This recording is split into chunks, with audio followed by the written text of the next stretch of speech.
There's an infinite amount of cash at the Federal Reserve. There's an infinite amount of cash at the Federal Reserve. There's an infinite amount of cash at the Federal Reserve.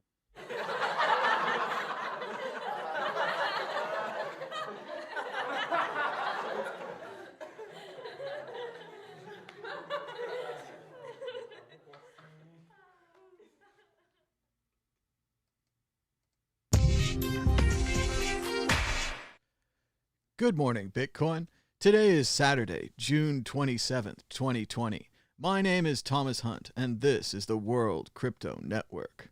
The price of Bitcoin was flat, almost not moving at all, down just 0.04% in the last 24 hours, with a last of 9,153, a high of 9,219, and a low of 9,097.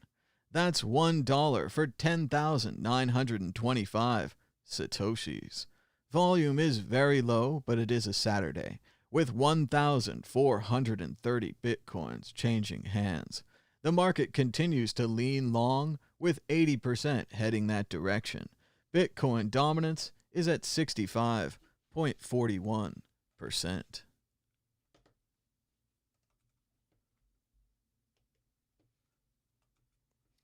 Checking out our top stories today. We're starting to get some traction on our Trezor t-shirt. Right here, Pavel Rusnik, the CTO of Trezor, who we did a great interview with in Malta, says, "Shut up and take my money." He also says they're available in black, so he's getting one. So I got to make sure, might have to edit the store, make sure they're available in black. Apparently everyone loves black t-shirts, so I just got to remember that for next time. A lot of anarchists and computer geeks and so forth, they only wear black. But you can check out your own Trezors Don't Float t-shirt at worldcryptonetwork.store. I just got one. It's pretty cool. Also, shout out to Fluffy Pony, one of the original Bitcoiners and, of course, Moneroers, who was involved in a boating accident, losing his keys. We sent along the shirt to him, and he says he just ordered one, and he'll post a pic when it arrives. So pretty cool stuff. People are trying out the shirts. They're getting some fun out of the World Crypto Network store. So I hope you'll check it out as well. And now the horrible and awful news. Tom Hartman says, "Sweet Jesus, this is treason. Trump knew Putin put a bounty on U.S. troops and did nothing." That's right. Reports now in the New York Times, confirmed by the Washington Post, says that Russia offered bounties for Taliban militants to kill U.S. soldiers and other allies. Of course, this is obvious that this was eventually going to get out. I know everyone believes that their cover-ups are perfect and will last forever, even President Putin. But as you can see here, there was just too much of a paper trail. There's money going around paying these militants to murder U.S. soldiers and other NATO troops. They told Trump about this in March. The word is they gave him a menu of options, and he chose an option that was not on the menu, the option of doing nothing. So for the past 3, almost 4 months, President Trump has known that Russia offered bounties and paid bounties. They paid the bounties. They didn't just offer them, they paid them, meaning that they were successful, that the Taliban militants that they had paid money to kill U.S. soldiers and other allies found success and were rewarded for the bounties. The president has done nothing. In fact, he's spoken positively about Putin and Russia, saying that they should be let back into the G8. Russia, the country that offered and paid bounties for Taliban militants to kill U.S. soldiers, should be back in the G8, according to this man. Outrage mounts over report Russia offered and paid bounties to Afghanistan militants for killing U.S. soldiers. Of course, the outrage is only from the only from the Democrats. Not a single Republican has spoken out against this story, confirmed by the Post, posted by the New York Times first, that the United States knew that Putin paid and offered bounties to kill American soldiers in Afghanistan. He knew about it, and he did nothing. He's done nothing. It's an unbelievable story, and it's true. This is Elijah McClain.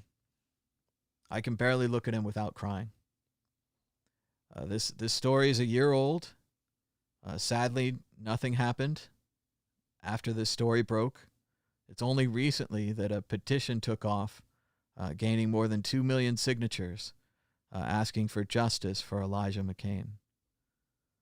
Elijah McClain was walking home from the store where he had purchased items. You can see him on the store's security camera. He was wearing a mask over his face, kind of like a baklava, a skiing mask. It was a little warm outside, but he was a very thin person, and he was cold often, and he liked to wear masks to keep himself warm. He's a non-violent person. He played the violin, and he was a massage therapist. He was very light. He was around 140 pounds, and he was walking home. The police, someone had called the police on him because they found him suspicious with the ski mask, but they had just seen him at the store where he paid for his items even though he wore a ski mask, so he didn't rob the store. He was walking down the street carrying a bag of groceries. Again, they give you bags when you pay for things, so he'd probably paid for the groceries. The police stopped him. They harassed him. They got in a scuffle. The police held him down. He said he couldn't breathe. The paramedics arrived. He was still very scared, freaking out. The paramedics gave him a sedative, and the sedative killed him. So if the police had just let him walk home to his house, he would have lived. If the person hadn't called the police because he was wearing a ski mask because he was cold, he would have lived.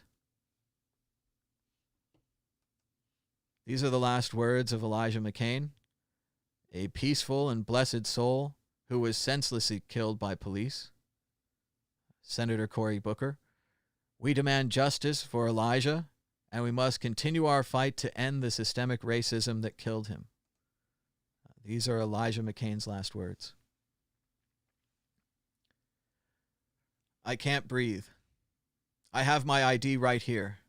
My name is Elijah McClain. That's my house. I was just going home. I'm an introvert. I'm just different, that's all. I'm so sorry. I have no gun. I don't do that stuff. I don't do any fighting. Why are you attacking me? I don't even kill flies. I don't eat meat. But I don't judge people. I don't judge people who do eat meat. Forgive me. All I was trying to do was become better.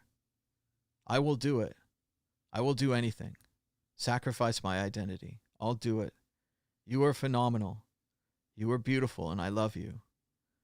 Try to forgive me. I'm a mood Gemini. I'm sorry. I'm so sorry. Ow. That really hurt. You are all very strong. Teamwork makes the dream work. Crying.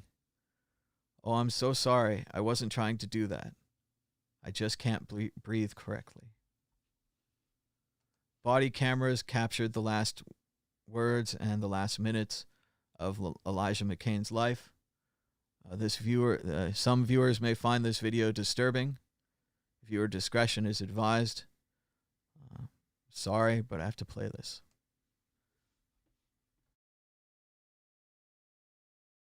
Hey, stop right there. Stop. Stop. Stop.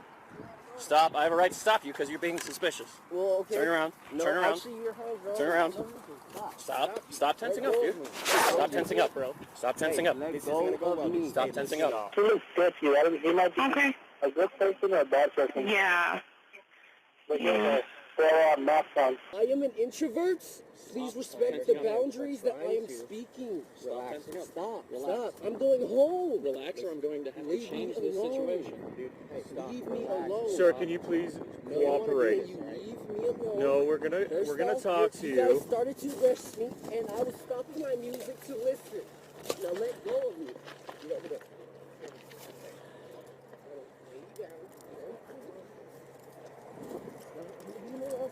You guys. I intend to take my power back, and I intend to be Come on with him, okay? centered.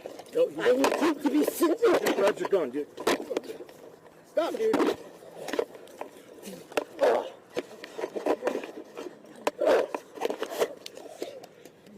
Give us more. Give us some more units. We're fighting them. Relax, just relax. Relax, relax. Relax. Alright, bring that arm back. Give him a couple. My name's Elijah McClain. Yeah, That's bro. all. I'm ready to use carotid. That's what I was doing. I was just going home. Why? I'm an introvert and I'm different. Don't Scared get up, that- dude. It's not going to be good for you. I'm telling you right now. If you keep messing around, I'm gonna bring my dog out. He's gonna dog bite you. You understand me? So when the ambulance gets here, we're going to go ahead and give him All some the cops are ketamine. okay. Yeah, sounds good. Perfect, dude. I appreciate Perfect. it. Thanks. We'll give that a couple of minutes and then we'll put him on. Whatever he's Okay, on, all right. he has incredible strength. Yeah, crazy strength. Ketamine, so. I had him in a bar hammer behind his back, and his arm was above his head, and he was still fighting. So he was put into a carotid. He did lose consciousness. He's throwing up right now, and he's obviously on something. So, yeah, we're gonna have to have him transported. What's that? I think we're okay for here. I appreciate it. Thanks. And he had a mask on. I know that. Yeah. And then he was like throwing his hands up, but he said he didn't feel threatened or anything. He just thought it was weird. Okay. I've still got him on the phone if you want to ask him anything. No, else, but I that just was wanted to about get the front end. The best he could explain what was going on and why we got called. Okay. And if there was anything criminal, but doesn't look like there was. It doesn't sound like it. Okay. I'll get some more details. Okay, I appreciate it. If there was anything criminal, and it doesn't sound like there was. If there was anything criminal, and it doesn't sound like there was. He was walking home from the store. The police were not charged. No one was charged. They just let it happen. It happened last November. His name was Elijah McClain, and he didn't deserve to die.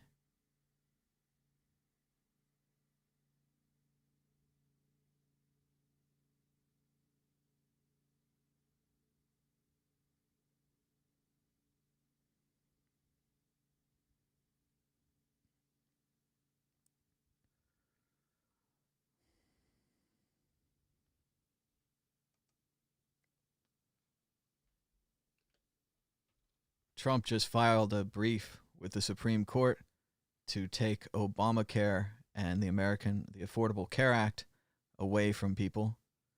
20 million people could lose their health care during the pandemic. And if they get the coronavirus, they could be denied health care in the future, as it would be a pre-existing condition, which under the Affordable Care Act didn't matter anymore. But if you remove the Affordable Care Act, they'll be able to deny these people health care, even if they could afford it. And now here's the Bitcoin news.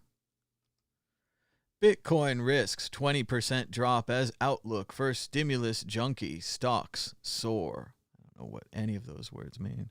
The price of Bitcoin is at risk of a pullback as declining liquidity as the U.S. stock market is starting to slump. Somebody should read these things out loud before they publish them. The Dow Jones was down 2.84% on June 26th, recording a 9.27 fall since the month's peak. All markets are moving cautiously, and Bitcoin is no exception. Bitcoin does seem to be syncing up, referring to the chart displaying a correlation between the S&P and global liquidity. The chart shows that equity investors are addicted to fresh stimulus like a junkie. Without fresh central bank liquidity, a challenging global economy, high stock market valuations, and increasing COVID cases matter again. I don't know. They already put $10 trillion into a $30 trillion economy. I don't know that you're going to get much more business stimulus than that. It does seem like Bitcoin falls as stocks drop. Is short-term correlation necessarily a bad thing? Plan B creator of the stock-to-flow model, that's really helping us so far, said the short-term correlation between Bitcoins and stocks could be positive. The simultaneous upsurge among Bitcoin stocks and other risk-on assets could indicate the mainstream considers Bitcoin an established asset. I'm not sure about that at all. I see it as good news, Plan B said. I would be really worried if all these trillions of QE money would flow into stocks, bonds, real estate, gold, but not into Bitcoin. Also, the Fed is pumping stocks, so knowing that stocks and Bitcoin stay together means Bitcoin is aligned with Fed interests. I don't see that either. I'm not sure what he's talking about. I'm pretty sure that Bitcoin is linked up to stocks because everyone is freaked out in this time of the coronavirus. Everybody is thinking cash is a good idea, investments, not so much right now, especially with the lack of demand and the horrifying mess that the United States, especially Florida and Texas, who opened too early, ignoring science and spreading the virus all around, depressing demand, which may be very difficult to come back in the future. Market wrap. Bitcoin still in a rut, trading below $10,000. It's all about the price. After the largest options expiry in history, Bitcoin history, Bitcoin ended its fifth week of bouncing around the $9,000 price range.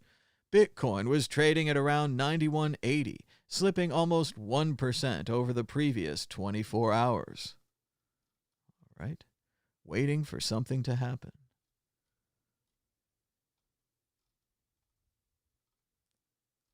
And nothing's going to happen. All right. U.S. blockchain firm buys 17,000 Bitcoin mining rigs from Bitmain. Core Scientific signs a deal to buy Bitcoin mining machines from mining hardware producer Bitmain, company says, as American mining interest goes up. Max Kaiser was very excited about this headline, celebrating it on Twitter, saying that this is the beginning of the hash war. Max Kaiser, for a long time, has been looking for a point where Bitcoin transcends, a point where governments no longer can ignore and mock Bitcoin, but actually have to desperately mine some in an attempt to get some Bitcoin before even the U.S. government can't afford to buy any. He sees this as very good news. We'll have to see if it develops from here. Right now, not so sure, but it would be impressive if the United States started mining, even though this is not an official U.S. government action. Core Scientific, just a private company in the U.S., but Max is looking for much more. I think it'd be great if we put Bitcoin miners next to all of our hydroelectric plants. We could mine Bitcoin instead of using batteries. They're even doing that at some plants in New York, so took a while. Check out the World Crypto Network store at worldcryptonetwork.store, or available down below this video, or there's links at worldcryptonetwork.com. Get the popular Treasures Don't Float t-shirt, World Crypto Network, the mug. I'm looking forward to this one. And Bitcoin Not Bombs, the Bitcoin Halving 2020 edition by Davi Barker and Bitcoin Not Bombs. You can also check out World Crypto Network, the shirt. Also, check out World Crypto Network audio podcast on iTunes, Spotify, Spreaker, and other places where Bitcoin podcasts are served. It's up to date as of this morning. You can check out the new Bitcoin group episode and yesterday's episode of this show, as well as an interview with Team Satoshi. Learn more about how they're cross-country running and more to support Bitcoin. Great stuff from Team Satoshi. Checking out the price of Bitcoin. Let's get a quick refresh. Make sure we get the freshest data from Bitcoinal.com. The price of Bitcoin is down 0.44%. That's less than 1 in the last 24 hours, with a last of 9,112, a high of 9,219, and a low of 9,097.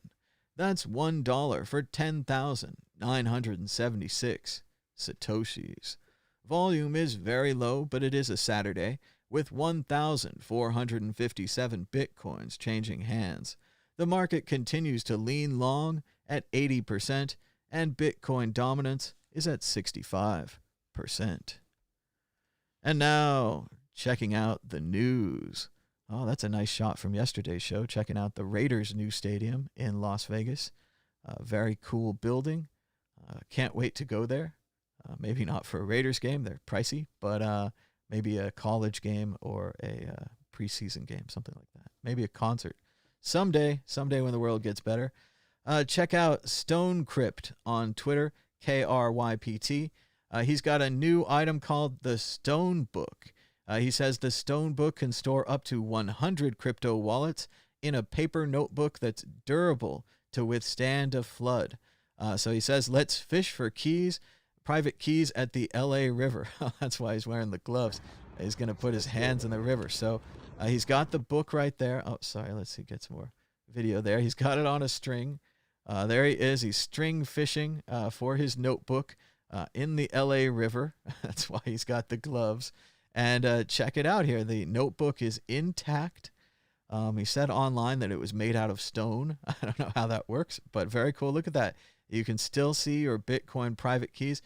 Now he tries to rip and tear the page. Look, it seems stretching a little, but it seems pretty unrippable. This seems like a good way if you wanted to write down your keys in a little notebook. Probably better than the thing that comes with Trezor. Of course, you guys remember my friend Dan Eve, the Crypto Raptor. Early versions of the Trezor notebook said use a marker, and so he did, but then they found out they'd used a glossy card, so it actually rubbed right off. So it would be a bad idea to use a marker. And Dan told them about this, and they fixed it in later versions, but haven't even given him a T-shirt. So maybe Trezor, next time they see Dan, could give him a T-shirt. That'd be cool. Dr. Fauci just said on TV right now, same thing I've been saying, everybody else of any depth has been saying, we are all connected. An infection for you is not just for you, but an infection for everyone else. And this is really how the world works. Here's a picture of the butterfly effect. Of course, a butterfly flaps its wings here, causes a windstorm over here, causes a storm to shift, causes the crops to change, causes the market to crash. All kinds of things happen because the world is interconnected. And in this new world of viruses and so forth, it's even more true. People think that if I stand across from a person that there's just empty space in between us. But if you really know from science, there's molecules all along the way, all kinds of invisible things that we don't know are happening. And actually, my nose is touching your nose through all of those molecules. This becomes incredibly more true with the virus, where wearing a mask can keep my germs to myself. If you wear a mask, you keep your germs to yourself. Together, we work together not to spread the coronavirus. Fuck the coronavirus. Hashtag Team Humans. Let's end Team Virus. Let's start thinking as a team. I know it's hard because you can't see it, but trust me, the molecules are there. We're interconnected. Breaking news, the governor of Texas has ordered all bars to close today and told restaurants to reduce their operating capacity. The move comes a day after he paused the state's reopening amid surging coronaviruses. And if you watched yesterday's show, you know that I told you and everyone else knew a pause for Florida and Texas is not enough. Pause only means that things are going to continue as they are. You've got to start rolling back. You've got to start shutting things down. And for heaven's sake, require masks. Require masks in public, Florida and Texas. It's not too late for you. You could still save the lives of some of your citizens. It's not too late. Also, I've heard that the governor of Florida the governor of Texas regrets opening bars too early. He thinks especially bars with their indoor social nature, generally small, everyone breathing together, no one wearing masks, are a major way of spreading this virus. In case you're keeping score, outside protests where you do wear a mask and where the outside air is there, not a big problem. Indoor small spaces like bars and speeches in giant halls where you all go through checkpoints at security. That's the problem. The virus spreads really well inside, not so well outside. Time has passed and we're learning things. We didn't know that initially because it was brand new, but we know it now thanks to scientists and doctors. Vice President had a press conference yesterday. It's the first meeting of the coronavirus task force in 3 or 4 weeks. Since that time that the president said you should try, just try, you don't have to do it. You should try injecting disinfectant and or light directly into your human body to cure it. Since then, he hasn't done another briefing, and he hasn't allowed the task force to either. The vice president gave it a try yesterday, and it was a devastating and horrible train wreck that I wish I could forget that I watched half of. Here's some of my comments from when I was watching it live. Poor Dr. Fauci with his cough, trying to do the right thing, pulling his mask on and off to speak, while the madman Pence stands behind him, indifferent, unmasked, and unconcerned. Dr. Birx takes off her lipstick-stained mask to speak. Meanwhile, the madman Pence breathes directly into her mouth like a vampire, desperate to spread the disease. Pence's message that the virus is being spread by asymptomatic, sick but not showing symptoms, really means that everyone should wear a mask. Everyone, including him and the president.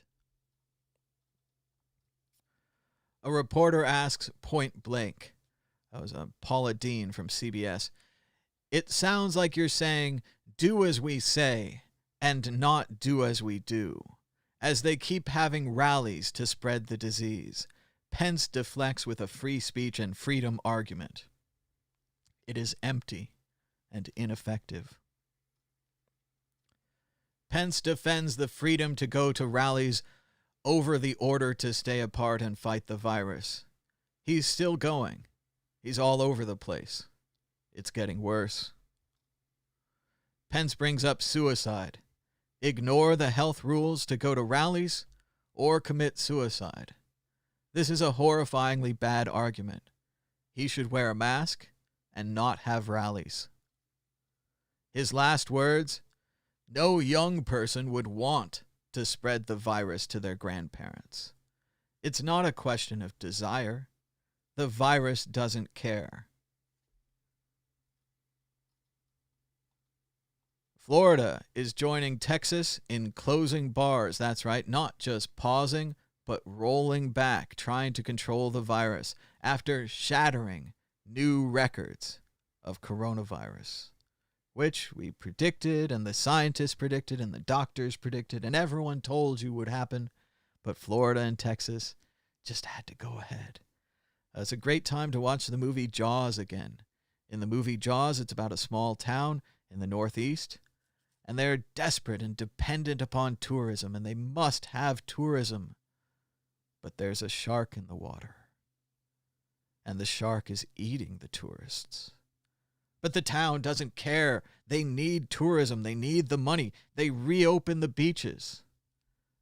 The shark comes back and eats more people. This movie's from the 70s. You have plenty of time to watch this movie. It's a great film. Spielberg, Jaws, the shark Bruce. Didn't work most of the movie, so they had to film scenes without it, which ended up making the movie more suspenseful and an even better movie. It's great. Please ignore, I've never seen any of the Jaws sequels, but they cheapen the original. Just watch Jaws and think about how much they wanted tourism. And then think about these people, how much they wanted to open the economy, what they were willing to risk. Science said they'd lose. Smart money bet on science. Science was right. They lost. They were dumb money. Pence is still forcing the narrative that the increase in cases is simply due to increased testing, when that is not the truth. Hospitals aren't filling up and running out of ICU beds because of more testing. They're filling up because of more sick people. Pence is not telling people to wear a mask. Masks should have been a national mandate months ago. Public health shouldn't have been made into a partisan issue by Trump. He's getting Americans killed with his dangerous games and utter ineptitude. It's almost like he's doing it on purpose. Republicans continue to kill Americans with their ignorance. Let's listen to Representative Mark Green, Republican from Texas, who's furious because he saw a jogger wearing a face mask.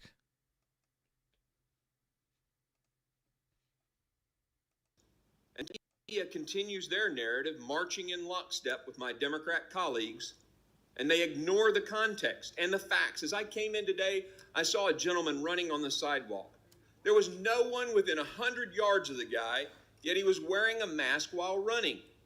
This speaks to the irrational fears this dishonest representation of the data by the media has caused. The media also ignores the fact that reopening society will save lives in other ways. The media continues their narrative, marching in lockstep with my So just stunning ignorance from this representative from Tennessee, speaking out against someone for wearing a mask, trying to protect themselves and others, even in the unlikely case that they might meet another person while jogging. Maybe they have to go to work after jogging and they brought the mask with them. Maybe they're worried about being harassed in the park by people who are angry that you're not wearing a mask, so they're just trying to be more cautious. But still, you have someone siding on the side of cautious, and then you have someone else here saying, don't take any cautions. Don't worry about the virus. It's all over. Maybe he should go shake some hands with some coronavirus patients at the hospital, like Boris Johnson did in the United Kingdom. Boris Johnson, I guess Prime Minister of the United Kingdom, went to the hospital and shook hands with coronavirus patients against the science, against the doctors. Everyone told him not to do it. And then he got the virus, and he was very, very sick, and he almost died. Shame. Representative Mark Green, Republican from Tennessee, resign. Get out of there. Paula Reed recounting the press conference where she once again asked an epic question that will no doubt be included in all of the documentaries made about Trump's pathetic and dangerous and criminal mishandling of the coronavirus. She also asked, what did you do in February? Which is still just a crushing question because they did nothing in February. If you're supporting these people, you're supporting someone who did nothing in January and February, waited 2 more weeks in March when they could have saved 30,000 people by just starting earlier, and has really done nothing since. They didn't set up contact tracing. They haven't forced social distancing. They haven't had a national mandate on masks, despite all the information we've been getting. They did nothing. Paula Reed. Vice President Pence encourages people to follow local guidelines on COVID. But last week, the Trump campaign defied Tulsa health officials and held a large indoor rally, which resulted in dozens of campaign staffers and United States Secret Service staffers having to quarantine after some tested positive.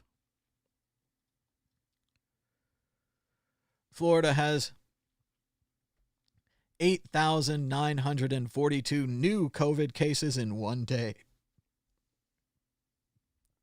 This didn't need to happen.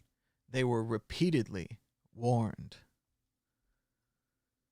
Katie Tur on TV was losing it over this madness. We warned you it would be like New York. You did nothing. Why? Pence apparently refused to say the word mask in the entire briefing. That's linguistic acrobatics. That's something you decide beforehand.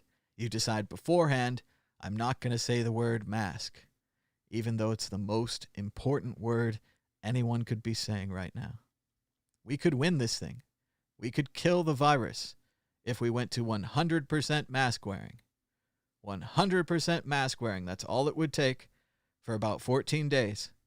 You wear a mask for 14 days. We get to 100%. It goes away. We would kill it. It's just that simple. Oh, boy. Here we go. We've got the video from Pence's horrible press conference.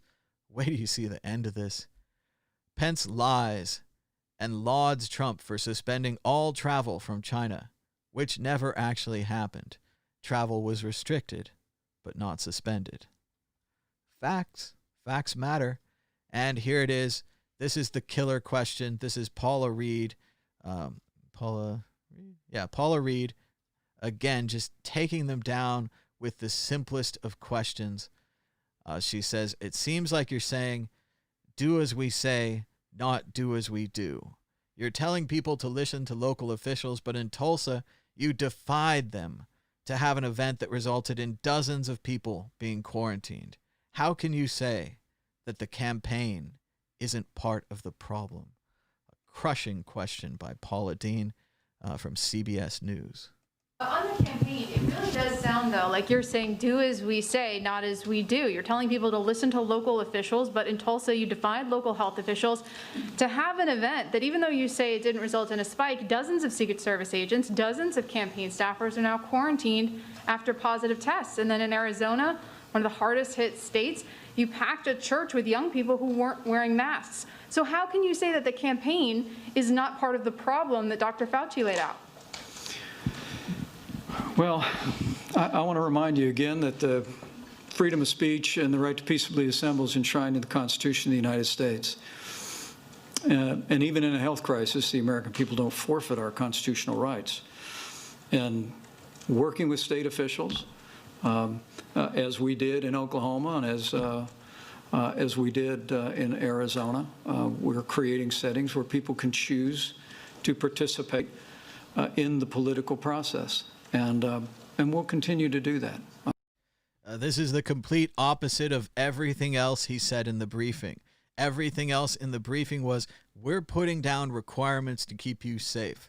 Staying apart, wearing masks, not going to concerts and baseball games and large indoor rallies. You just could have held it outdoors. You could have held it outdoors in that big empty thing you had on the side. You could have socially distanced everybody. You could have given them masks that had Trump written on them. They would have loved them. They would have kept them. They might have even kept wearing them. You could have done all these things, but you didn't do them. They continue with this nonsense. It's not a freedom of speech issue. Everything, like, if we can't have requirements to keep people safe, what's even the point of civilization, the country, and everything? Like, it's gone. So just complete madness. He says that they should listen to local officials, but then they just keep having their rallies anyway, no matter what the local officials say. Pence, thoroughly defeated by that question, rambled on and on and on for 3 or 4 minutes, 480 words, Lawrence said on TV. He had nothing. Again, he doesn't even say the word masks. And then he runs away. Are you ready to watch the vice president run away after he took 6 questions at a so-called press briefing? He doesn't even tell us when he'll be back. He seems very, very, very weak. And as he exits, the reporters shout, including a question to Dr. Fauci. Dr. Fauci, are these massive rallies okay, in your opinion? Fauci is unable to ask and unable to answer. He has to run away with Pence and the others. This was not the planned end to the press conference. It wasn't supposed to go 6 questions and then have the vice president run away like a coward, but it did because they have nothing. Have a serious outcome. But I'm grateful for the time today. We hope this has been helpful. And we'll be back with more information as time goes on. Thank you. Dr. Fauci, are these rallies okay? Are these massive rallies okay in your opinion, Dr. Fauci? When's our next briefing? When's the next briefing? Are the rallies okay? When's the next briefing? Oh, we'll have another briefing as time goes by. Play it, Sam. Play it for me. You know. Play as time goes by. Then I was still watching TV. They said the anchors can't even believe it, but it says American Airlines is going back to full capacity planes next week. So they'll be spreading the virus on airplanes even better than before.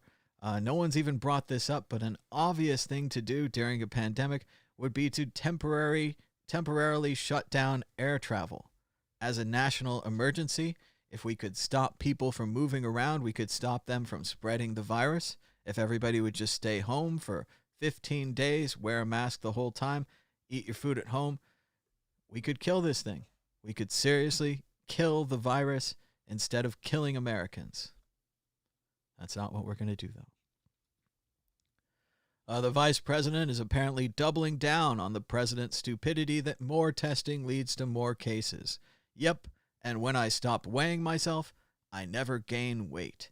Yes, ignorance is bliss, they say. Hopefully everyone will be stabbing out their eyes soon, copying Oedipus, so that they can't see the results anymore. That's the only way to hide from this truth, is to stab out your own eyes. Vice President's going first. They said on TV, they said, an extraordinary display of dishonesty and misrepresenting reality. We've entered a new phase now. And Orwell was mentioned often as we've gone down the news hole. Even in a health crisis, the American people don't forfeit their constitutional rights, despite everything he just said about mandatory staying home, mandatory not travel, mandatory wear a mask. All these things take away your rights because it's a crisis. We work together to beat the crisis. That's why we have a national government. That's why we have the states. That's why we have this whole system, so we can come together in times of crisis. Unfortunately, they've abdicated the national government. They've given it up. There's no president. There's no leadership. There's clearly no vice president. And they're not going to do anything. They're just going to allow people to die. It's almost as if they work for Russia the whole time. It's almost as if another country is blackmailing them or paying them or a combination of the two to make sure they kill as many Americans as possible and set back our country. Well, they'd have to set it back at least 300 or 400 years for them to catch up, but they want to set it back as far as they can, and it just keeps happening. The vice president held the first coronavirus briefing in 2 months, took only a handful of questions, even though the room was filled with reporters, and left without saying when the next briefing would occur. It's not the way you do this. All the reporters in the room were able to exercise their First Amendment rights while wearing masks and social distancing. Paula Reed again. Breaking news, Trump cancels his golf vacation to New Jersey following massive public outrage. We do have an update on this. It turns out the president canceled his golf vacation to New Jersey because it is raining. As we speak right now, the president has left the White House. He is in Virginia, golfing, while people die, and they have no plan to fix it. They have no plan to fix the economy. They have no plan to replace the Affordable Care Act. They just want to take health care away from 20 million people and let them go fuck themselves. Trump is golfing while people are dying. Just ignore it. Be fine with it. Who cares? Let him die. Yeah. Amid surging infections, Pence said there may be a tendency to think the U.S. is where it was 2 months ago, that we're in a time of great losses and great hardship. The reality is we're in a much better place.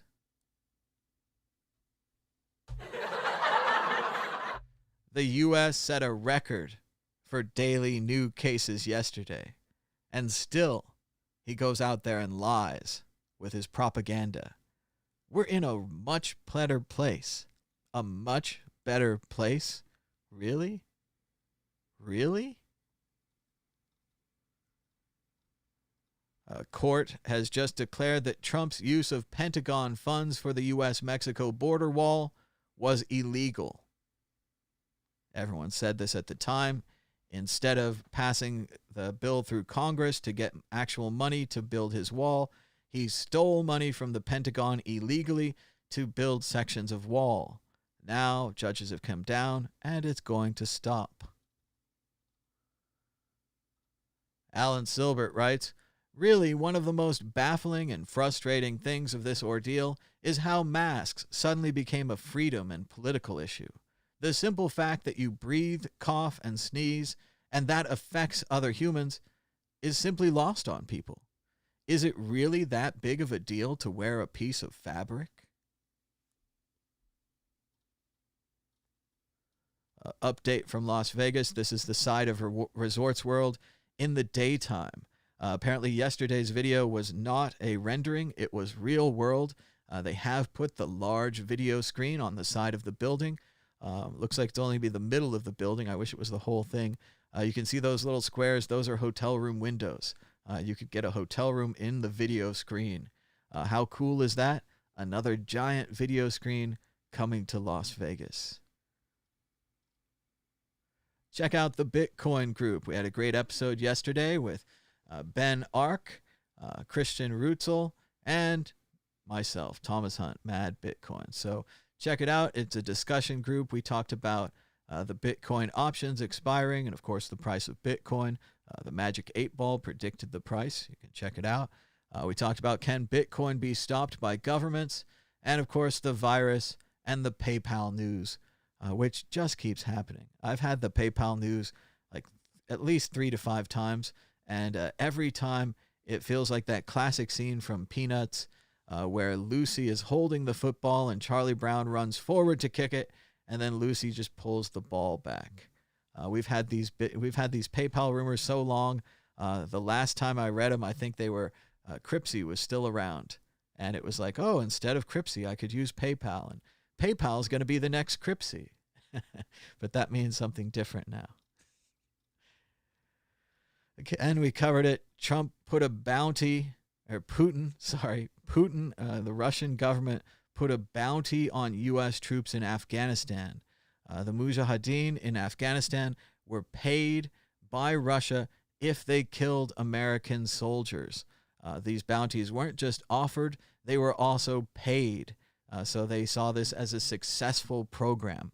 Once again, cover-ups never work. There's always a paper trail. Everyone always finds out everything. Even Putin, a former KGB agent, should know that. This is a big FU to the United States. It says, I'm doing this. I know it's going to be found out. I don't care. There will be no responsibility. Nothing will happen bad to Russia because we do this, is the action that they take and what they're saying. And given that Trump was given a menu of options in March, and he chose off the menu the option do nothing after Russia put a bounty on U.S. troops and paid bounties on U.S. troops for killing them. A foreign government paid Afghanistan mercenaries, whatever, Mujahideen, paid them to kill American soldiers. And Trump did nothing in March. And just a few weeks ago, he was trying to get Russia back into the G7. He was trying to make it the G8 again. He was going to reward them, even though he knew internally. They presented their reports to him before they leaked. It took 3 months for them to leak. They leaked now. But before that, they presented him and they said, Mr. President, President Putin and Russia have been paying Afghanistan Mujahideen, paying them, put a bounty on our troops to murder our troops. You're a big supporter of the troops. You're always saying how important they are. He paid people to kill them. He paid people to kill Americans. He knew there was a paper trail. He knew this would come out. He knew that he would be caught, but he did it anyway. He showed a maximum of disrespect to your country and your people, and he murdered them. What do you want to do about it? And he said, let's do nothing. He said, let's reward them. Let's let them back into the G8. Let's say how great they are. Again, we're in an information bubble right now. In the future, we're going to know everything. We're going to know about the P tape. We're going to know about the money laundering, and we're going to know how much money they paid him to do this. And we're going to know if it was blackmail or if they did it, because it was a good thing. They were just aiding them because they liked the money or they wanted the money or they needed the money or they went bankrupt in the 90s and their casinos went out of business and they needed money. And they're just rewarding a good old friend. A good old friend who gave them money and helped them out in their time of need. Who's now using that same money to murder American troops. So good. Let's do nothing. That's good. Yesterday, as is Joe Scarborough, yesterday Trump told a Wisconsin crowd that Russians are more reasonable than Democrats.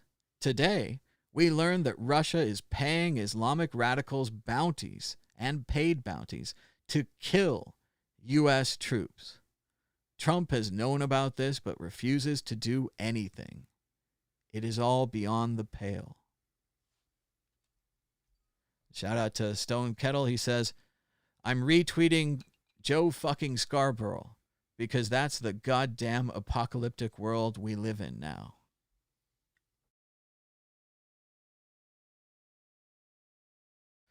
Scarborough used to be a Republican. He was a Republican representative from Florida. He was very right-wing.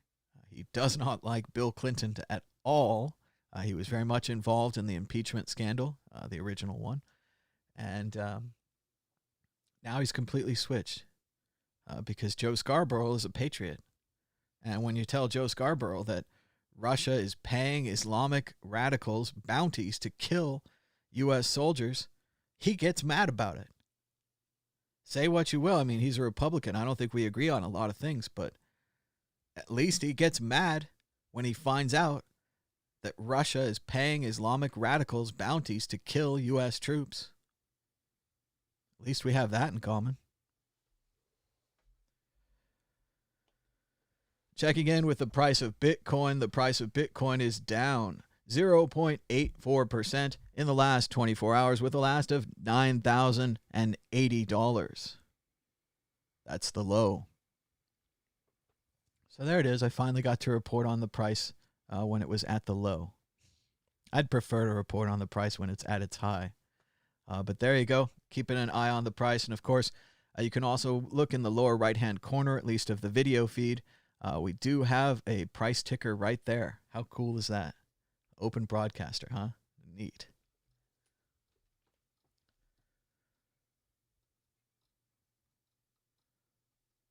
Austria has a 90% drop in coronavirus cases after requiring people to wear masks.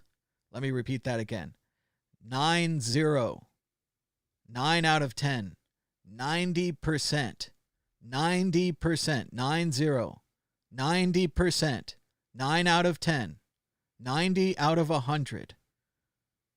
90% drop in Austria in coronavirus cases after requiring people to wear masks.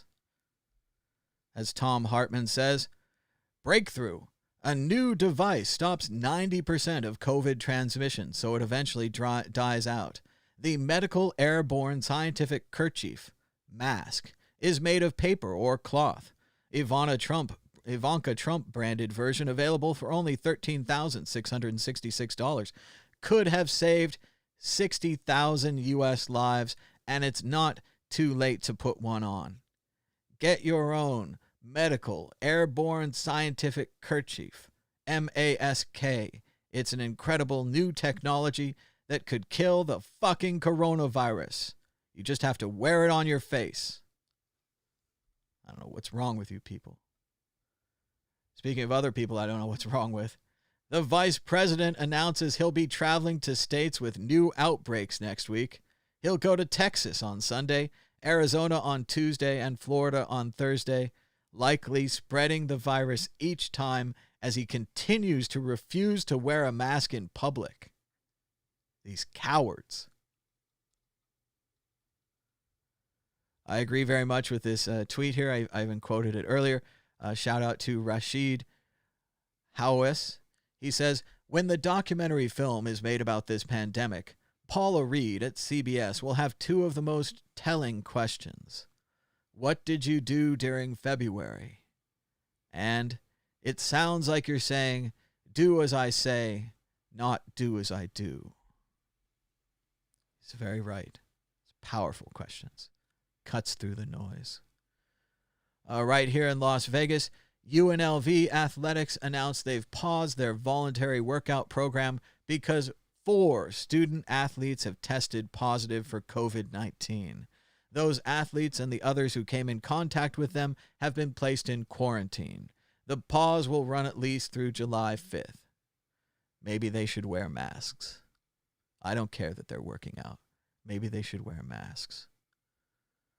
American Airlines says it cannot afford to continue running with social distancing and rules to prevent COVID-19, so it'll immediately stop. No, they're not stopping flying. They're stopping all the social distancing and the rules to prevent COVID-19 because, who cares about human beings when we have profits? Profits matter much more. As Pace on Twitter says, what the living F? We bailed them out. But the reality is there's no amount of money you can give to someone when there's no demand for their business. There's no demand for travel. No one wants to go anywhere, especially on a plane where you're sitting next to people and they're not wearing masks and everyone's dying around you. No one wants that. There's no amount of money you can give a business once the demand is gone. It's always going to run out. Inside the feud between Mary Trump and her uncle, Donald Trump, that led her to write a book that describes a nightmare of family dysfunction and the creation of the world's most dangerous man. It's a pretty rough story. I haven't read the book yet. It comes out later in July. I can't wait. What I read so far in this article, it sounds like Mary's father was an alcoholic. He wasn't that great at business or anything, but he was constantly mocked by his brother Donald Trump and his other brothers. Eventually, he committed suicide, likely due to their mocking. Later on, Trump himself said that he felt bad for mocking his brother until his brother committed suicide. Mary Trump is a trained psychologist. She's done lots of volunteer work on serious scientific projects, helping the field of psychology, taking advantage of the fact that her family has enough money where she doesn't really have to worry. Her family was critical for this. They claimed that she was not working and not making money, despite the fact that she was helping out on these scientific projects, and she was a very serious psychologist, respected by her peers. They continued to attack her because her father didn't want to work in real estate. Her father wanted to become a pilot instead of working in the family real estate business. Another reason that they criticized him until he killed himself. The details and more will be coming out soon in this amazing book. Startling images reveal the coronavirus forming tentacles. Whoa. Larry Brilliant, MD, writes, wow, amazing research into how the coronavirus hijacks human cells, essentially turning them into drones or zombies, is groundbreaking. And the images are breathtaking. An up-close view into a tiny, crafty adversary that does so much damage. And let's see if we can get that video. Cannot play video. Due to license restrictions, this video can only be viewed on Yahoo. Great job, guys. You're making the internet a better place. And, of course, Yahoo doesn't work because I have this plugin that blocks every single web page that you go to. Oh, the plugin won't even load. Oh, great. All right, let's try it one more time. This time for sure. No, the plugin's still blocking everything. All right, maybe this time. Oh, cool. They're going to play a 30-second ad. All right, that's not happening. So, so much for that. We can't look at the coronavirus because of Yahoo. Thanks, Yahoo. Balaji writes, the world is being divided into red zones and green zones, and the U.S. is becoming the world's largest red zone. That's not really an accomplishment. Impressive stuff. How Europe fell out of love with China. EU officials speak increasingly of Beijing as a rival, not a partner. Interesting stuff. As Europe is falling out of love with China, as Dan Harris writes, China is slowly but surely pissing off the entire world. And again, you just have to think about what's going to be there in the future. If you think short term and you think that you can make bad deals with people and screw them over and take advantage of them and copy all of their goods and sell them on the market, and that'll never come back on you, it's the same attitude that allowed Putin to pay those troops to kill American soldiers. This idea that there are no responsibilities, there's no accountability, nothing will ever be found out. When, as we know from the internet and the text messages and the emails and all the records that are all around us, everything is always found out. We always knew that we were going to find out that China was taking our copyrighted goods and copying them, that they were stealing our software. All of these things. It was always going to be found out. The software would always be analyzed at some point. The copies, the links and things would always be found. It's better to act ethical. I know no one believes that, but it's better to act ethical. It's always going to be found out. This is a shocking image right here. This is, he's a monster, more machine than man. But this is former Vice President Dick Cheney wearing a mask and publicly telling other people to wear a mask. His wife, Senator Cheney, or maybe Representative Cheney, tweeted out this photo of the monster wearing a mask. So even this monster wants you to wear a mask. The one that shot his friend in the face with a shotgun, the one who helped start the Iraq and Afghanistan wars, this monster wants you to wear a mask. As Ken Olin writes, if Dick Cheney isn't with you, there's nowhere left to go. You're at the end of the evil highway, Donald Trump. You're so fucked up. Even evil wants no part of you.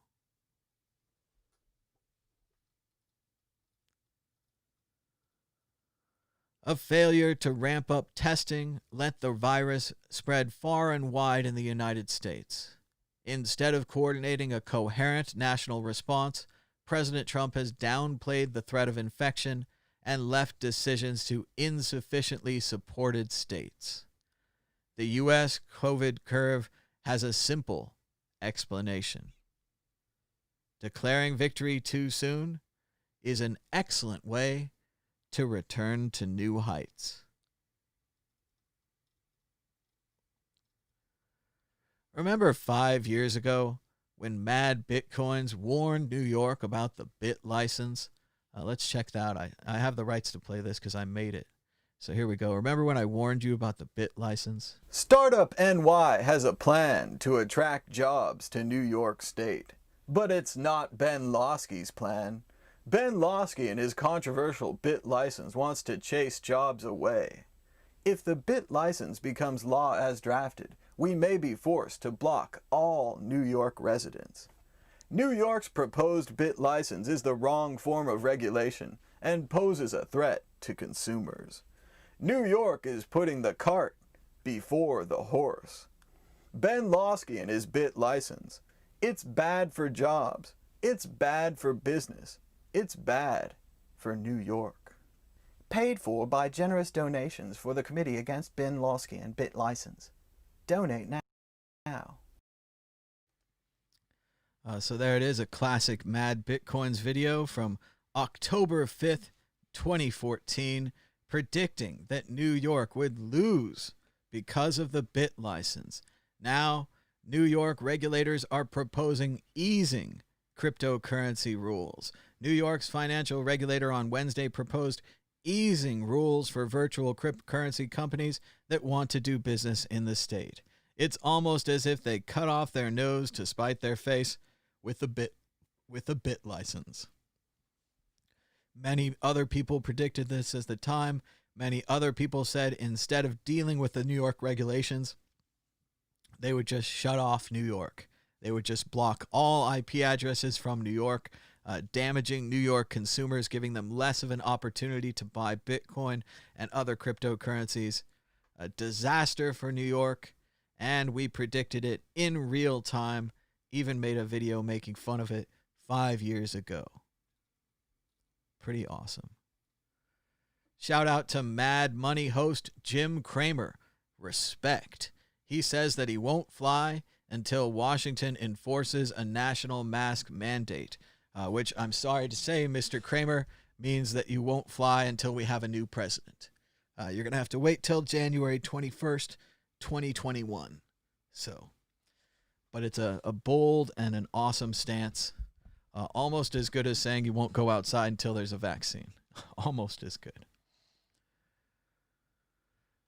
There's rumors in Vegas, and the rumors always default to the two things. They say, oh, it must be the NHL or the Mirage is for sale. That's the reason why the MGM Park Hotel closed down. That's the reason why the Mirage hasn't reopened yet. It's because it's for sale. It's because they're getting ready for NHL players. That must be it. Apparently, people in Las Vegas and the people who read these rumors and news websites are completely oblivious to the fact that we just made face masks mandatory because cases are spiking, and that cases are spiking in our biggest, LA, California, and probably second biggest, Arizona markets. It's almost as if we can't reopen and have fun at casinos because of the virus. Huh. I wonder where they could have heard that. This is a pretty great story about movie theaters. Daniel Howitt says, tell me your favorite moment that you ever experienced in a movie theater. Go. And Jason Scott from textfiles.com nails it. He says, I watched Howard the Duck, and the scene when Jeffrey Jones's character shoots out his tongue into the cigarette lighter of the car, the mom 5 rows in front of me scooped up her kids like 2 sacks of potatoes and ran out. I could hear her yells in the lobby echoing in. That's a pretty great moment at a movie theater. It doesn't have much to do with the movie, but still, what a nice moment. Fun stuff. This was pretty funny. This is a meme from Sal the Agorist. Not sure if he made it or just copied it. It says, this truck carries around its own road. And it looks like a tank. It's got treads. And on the left, we've got Parks and Rec. He says, libertarians, it's beautiful. On the right, libertarians, I've looked at this for over 5 hours now. Because it builds on the old joke that, no one's going to build the roads, and that, there's all these things that connect us together in society, and you'd be a fool not to see it. A fool, or maybe a libertarian. Good meme, funny stuff from Sal the Agorist. This is a pretty cool story, if it's true. In Iraq, in the book market, books remain on the street at night because Iraqis say, the reader does not steal and the thief does not read. Interesting idea, huh? We're having anti-mask protests in Las Vegas Saturday morning in downtown. I don't know what's wrong with you people. Wear a piece of cloth in front of your face and protect your fellow citizens from a deadly virus. What's wrong with that? Doctors and nurses wear pieces of cloth in front of their face all day. Do you want to have a surgery where someone's not wearing a mask? This is just like that. The germs and virus and disease spread the same way. This doesn't make any sense. It's embarrassing. Makes me embarrassed to live here. Coca-Cola pauses advertising on all social media platforms globally. We've been covering this kind of story for a while now. Zuckerberg continues to claim that Facebook is an open platform, so he can't control hate, even as he sells advertisements to the hate groups and profits off it. So he can't control his desire to profit off of hate. He has a money problem. He needs more. And Coca-Cola not exactly joining in the movement, but pausing their advertising until the end of the year, something like that, a 3-month pause, which could be seen by many as a shot across Zuckerberg's bow. Fix your ship. Start restricting things. You're not the open and free internet. You're a corrupt company. You don't have the right to claim you're the open and free internet and sell advertising. That's not the way it works.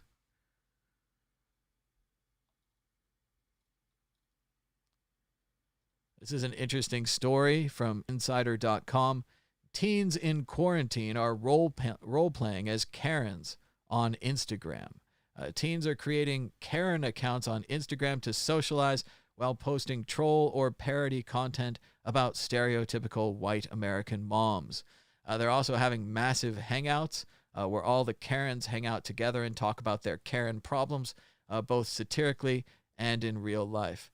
Pretty interesting stuff. They say this is more of Generation Z, a crazy generation raised by Generation X who had children. So Generation X was pretty wild, and they've passed it down to their teens. And the teens are young, they're internet born, and they know how to troll, and they think it's funny. So more of that soon. Facebook shares plunged 7%, equal to $50 billion worth of market cap on the Facebook ad boycotts. Brands like Ben & Jerry's, Verizon, and Unilever are pulling ad spending from Facebook, citing hate speech, racist content, and polarized politics as the key reasons for its decision. It's even knocked Zuckerberg down in the rich list. He's no longer the third richest person in the world. He lost something like $7 billion himself. Remember, for around $11 to $13 billion, Jeff Bezos or Mark Zuckerberg could end world hunger. But instead, they're keeping the money for themselves. Nice, huh? This is pretty exciting news. The House Democrats voted to make Washington, D.C. a state, marking the first time either Chamber of Congress has successfully passed a D.C. statehood measure. Unfortunately, Mitch McConnell in the Senate is blocking all bills from the House. Yes, that's right. Mitch McConnell, the worst person in the world, the person who stole a Supreme Court seat from President Obama, is blocking all bills from the House, ruining the American government and the democracy. Over 400 bills have been blocked by Mitch McConnell, including this bill proposing statehood for Washington, D.C. Washington, D.C. statehood this time probably got a bump from the fact that President Trump used the interesting case that it's not a state to bring in troops. That's why the troops were there. That's why the troops were used to clear the square so the president could walk across the street for a photo op. That's why the troops used helicopters and flew at close range over protesters to scare them with the helicopters as weapons. That's why the military used allegedly unarmed predator drones to spy on the protesters and track their cell phones. All of this was possible because D.C. wasn't a state and they couldn't say no. I agree with Andrew Yang. D.C. should be a state, and then Puerto Rico. People have been taken advantage of by these laws for too long, allowing businessmen to win because of the unfair situation where Puerto Rico remains a territory for all time.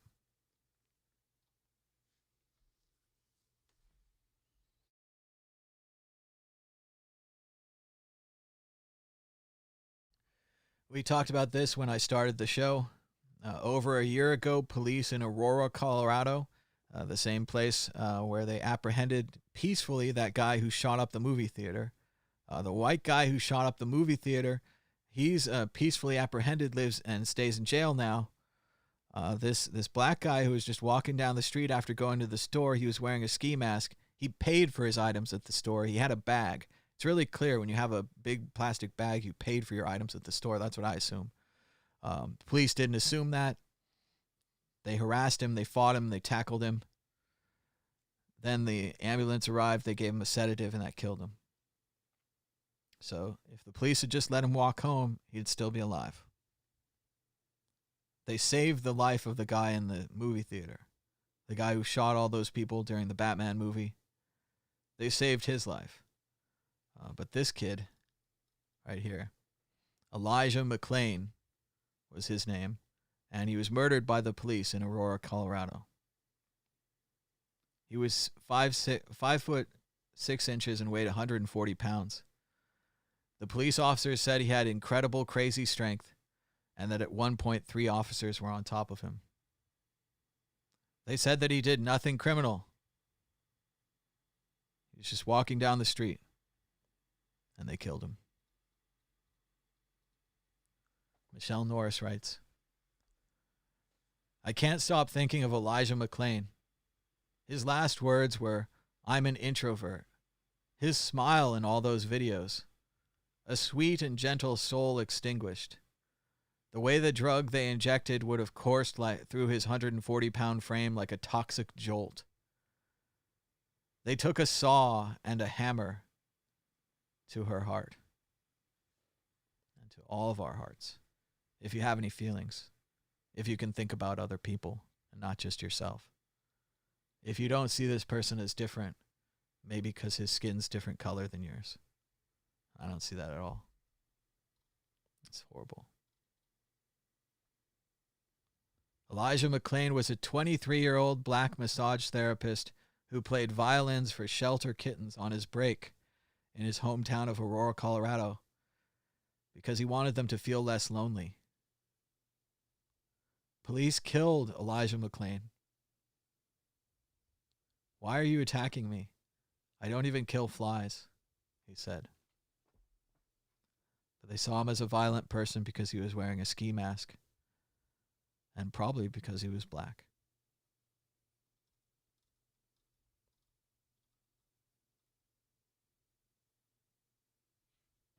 Everybody who met him said he was amazing. They said he was an angel walking amongst people. And they killed him. I know it doesn't mean anything, and petitions are stupid, but this petition did work.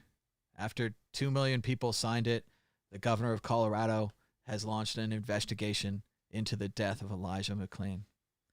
The police officers were not punished for this death. The paramedics were not punished for this death.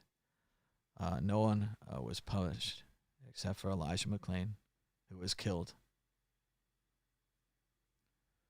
3,610,443 people have signed this petition.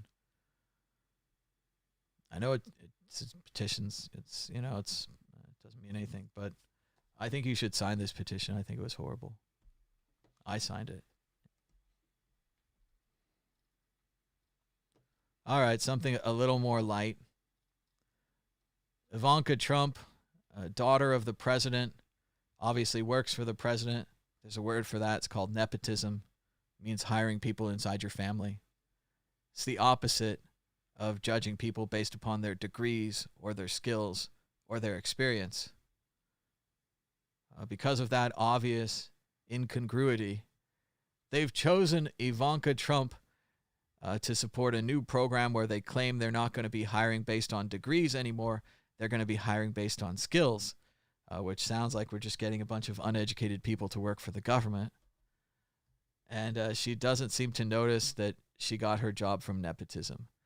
Fortunately, the Midas Touch people have put this video together so that you can understand really how absurd it is to have this beneficiary of nepotism representing a so-called skill-based hiring program. It's almost, if you wanted to parody this and you said, we're going to announce a new skill-based hiring program.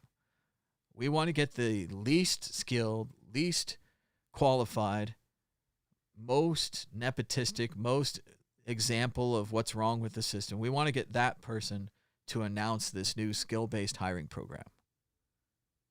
I can't think of a better person than Ivanka Trump to announce this program.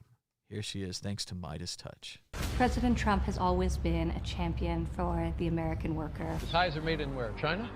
Ties are made in China. Trump products outsourced to more than a dozen other countries. It's incredibly important to him that he fills federal job vacancies based on people having the skill, the passion, the drive, the competency to do the job. So somebody said, why did you appoint a rich person? I just don't want a poor person. Does that make sense? Not purely based on outdated requirements. I like nepotism. The president is turning to his family to fill out his presidential staff. The administration announcing Ivanka Trump will have a new role as a presidential advisor. A big role for his son-in-law. When you're the father and your son's entire career is dependent on that, they own you, Sean. You built once the most inclusive economy in this country's history. Ivanka Trump and Jared Kushner earned at least $82 million last year. 40 million people have lost their jobs. And you'll build it again. A powerful advertisement from Midas Touch. Meanwhile, in California, rising infections in younger people fuel California's new coronavirus spike. The alarming surge in coronavirus cases appears to be driven at least in part by increases in infections among Californians age 18 to 49. I like this idea that makes 49 a young person. Let's keep that going. Sorry. Ben Dornberg writes, for the 40th night in a row, Richmond police are on their capital of the Confederacy bullshit. And as Andrew Ringel, who was there, says, it feels like tear gas has been deployed. Explosives everywhere. Staying safe. And backing away. And here's an American city, Richmond, Virginia, just covered with tear gas, despite everything that's happened.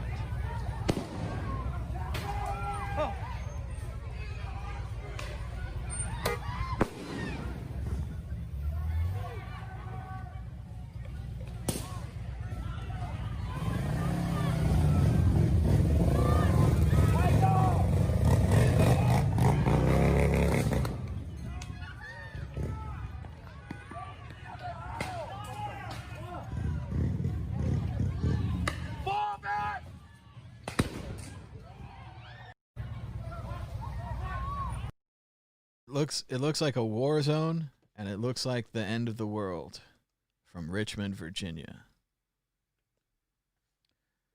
In case you're wondering, COVID will be a pre-existing condition in a post-ACA environment if the Supreme Court strikes it down. The long-term effects of the virus are unknown.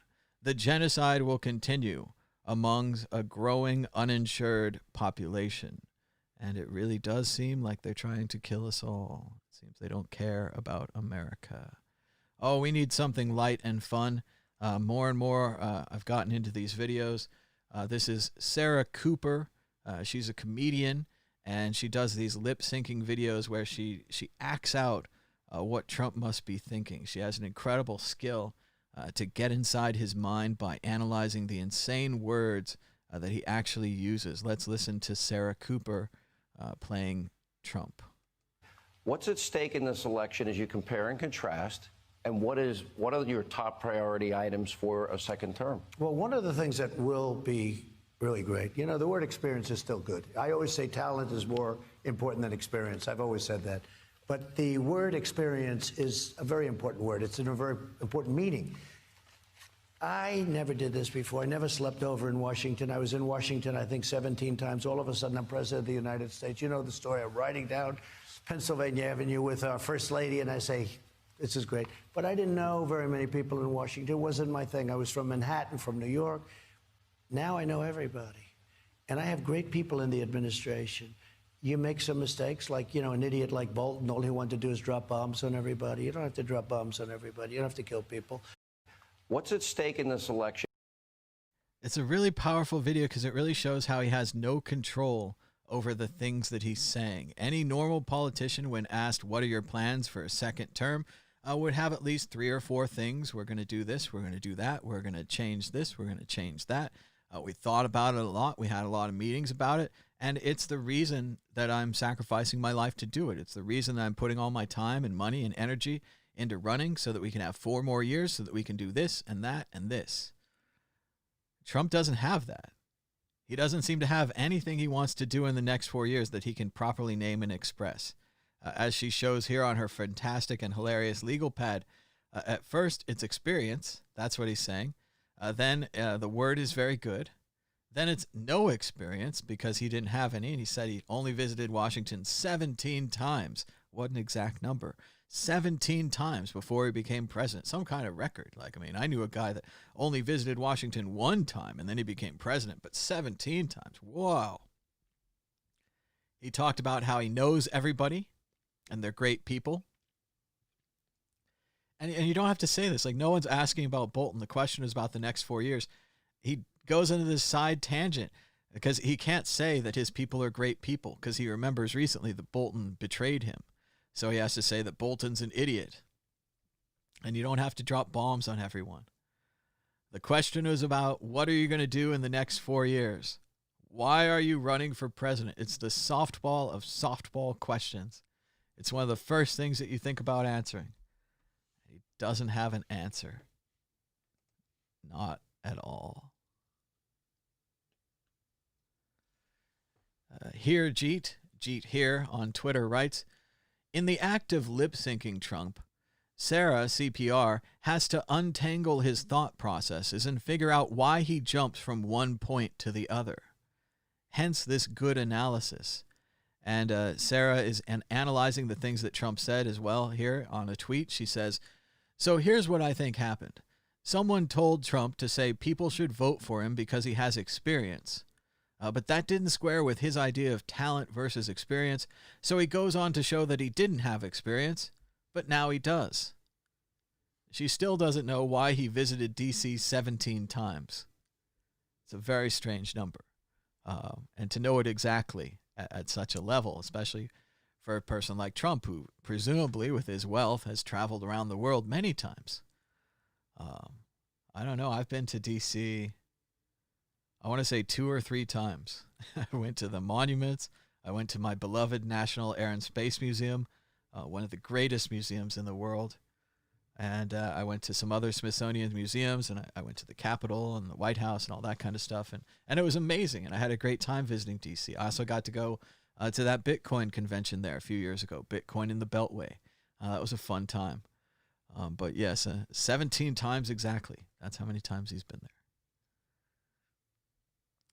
Geraldine at EverywhereIst on Twitter writes, the mask debate, like virtually every major conflict in American politics, can be boiled down to, I don't know how to convince you to care about other people. And that really is it. If you only care about yourself, I'm never going to be able to convince you to wear a mask. Because a mask doesn't protect you.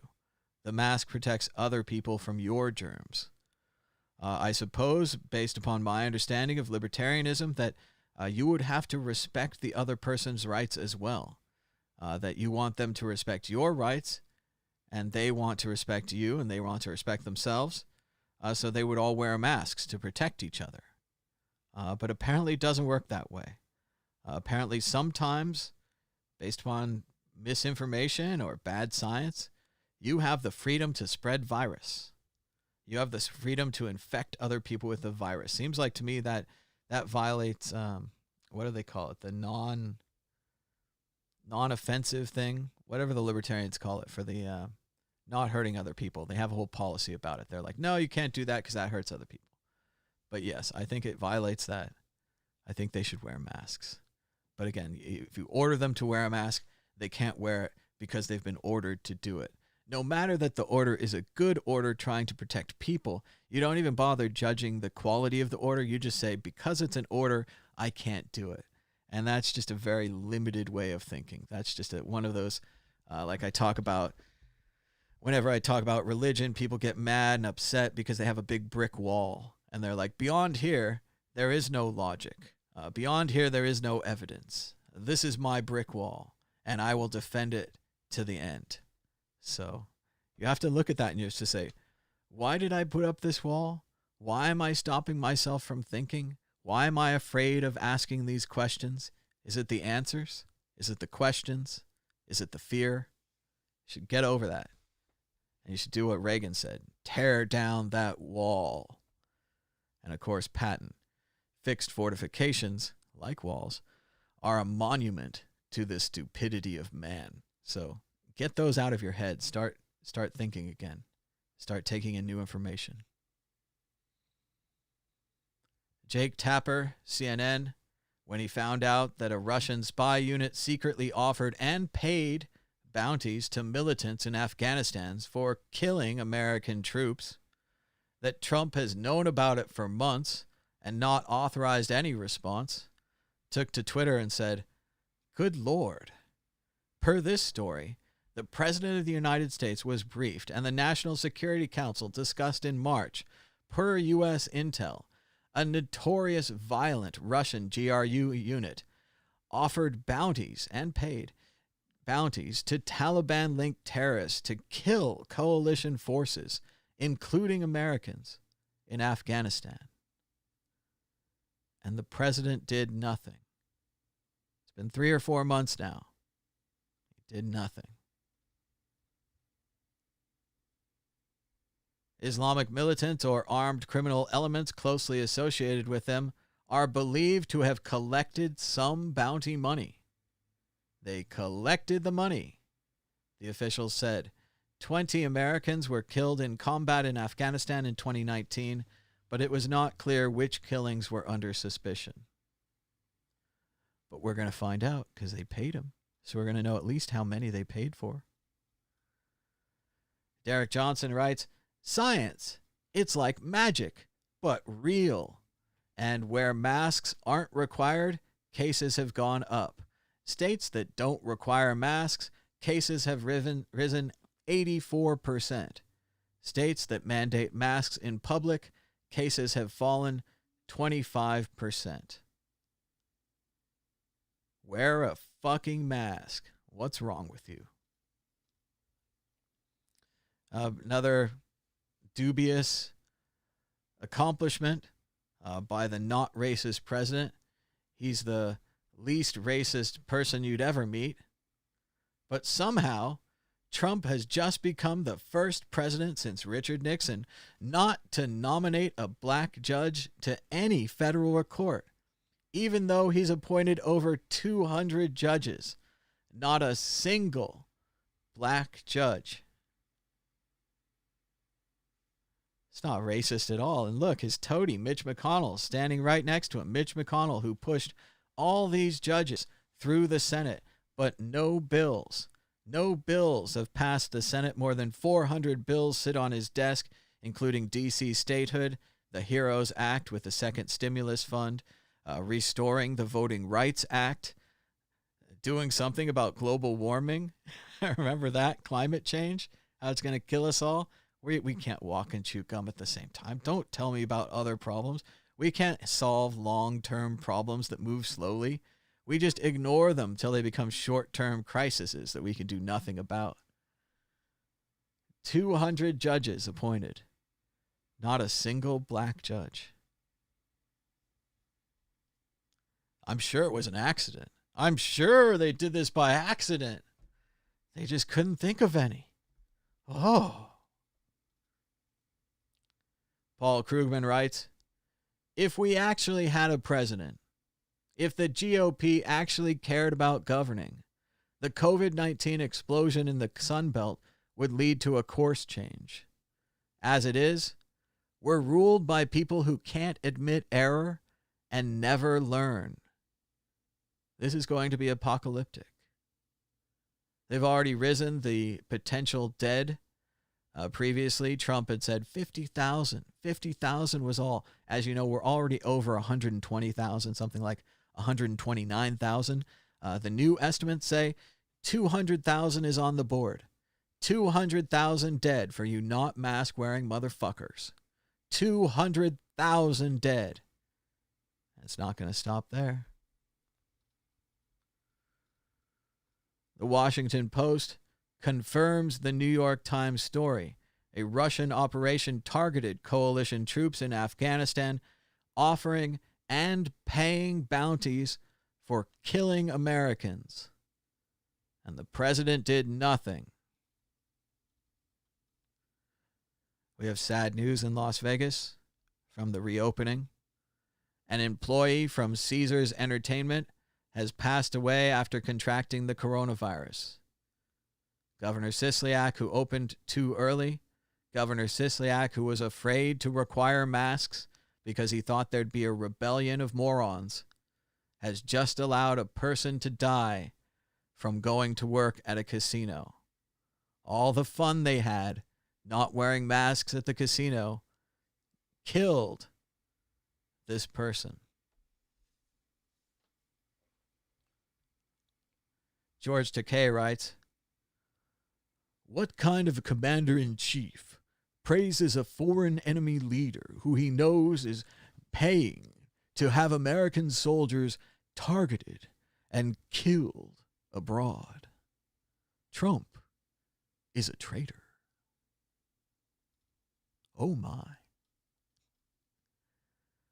And meanwhile, while they're canceling testing for you and saying that you should go to rallies and not wear masks, measures to protect Trump from coronavirus scale up, even as he seeks to move on. Do as I say, not do as I do. Trump is surrounded by people who have been tested. Everyone he meets has been tested. He's never in an unsafe situation. Unlike you, everywhere you go, no one's been tested. No one's wearing masks. No one's social distancing because you aren't important. Only Trump is important. The rest of the country just go fuck themselves. Breaking news via the New York Times. The European Union will bar most travelers from the United States, Russia, and dozens of other countries considered too risky because they have not controlled the coronavirus outbreak. So much for Europe.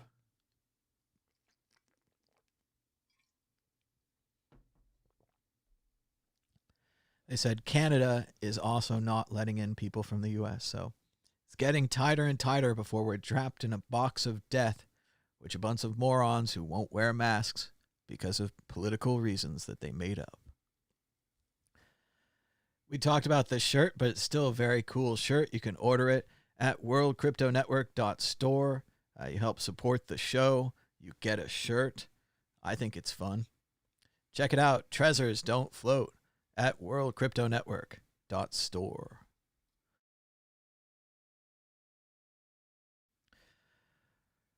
Stone Kettle writes, "This is what decades of pandering to religious fanatics, conspiracy nuts, and the lowest common denominator has gotten us. An idiocracy of hysterical, low-grade morons." And let's listen to this Florida man describe why he's not going to wear a mask and how they are killing him by forcing him to wear a mask and prevent other people from getting the coronavirus. Obviously, he's not aware that doctors and nurses wear masks all day long and they never run out of oxygen or get stupid. Maybe they're just not born that way.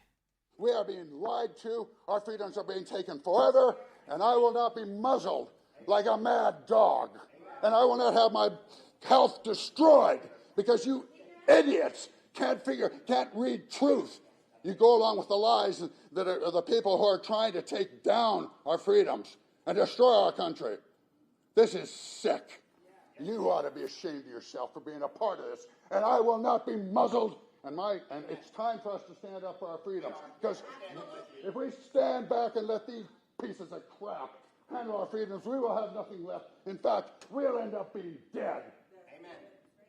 We are being lied to. Complete nonsense from a moron. Why don't you go to the hospital and shake hands with some coronavirus patients? Be like Boris. Come on. Put your money where your big open mouth is. Go to the hospital and volunteer. Maybe you could be a janitor. You could help clean things up. Because obviously you aren't concerned about spreading the coronavirus. Wearing a piece of paper on your face has caused you to go all maniac. Like a mad dog. I like the way that he was referring to himself there. He's like, oh, we're going to be like muzzled like dogs. And he's in there barking with his anger. Because he has to wear a mask. Because he's part of a society. Because if you're sick, other people don't want to get sick from you. Imagine it reversed. If someone else was sick, would you want them to get you sick? That's all it is. You have to wear a mask. It's going to be for like a couple of months or something. Like if we kill this thing, if we work together, the more people wear them, the less time we'll have to wear them. So you're only making it hard on us and everyone else. You're keeping Jim Cramer from flying.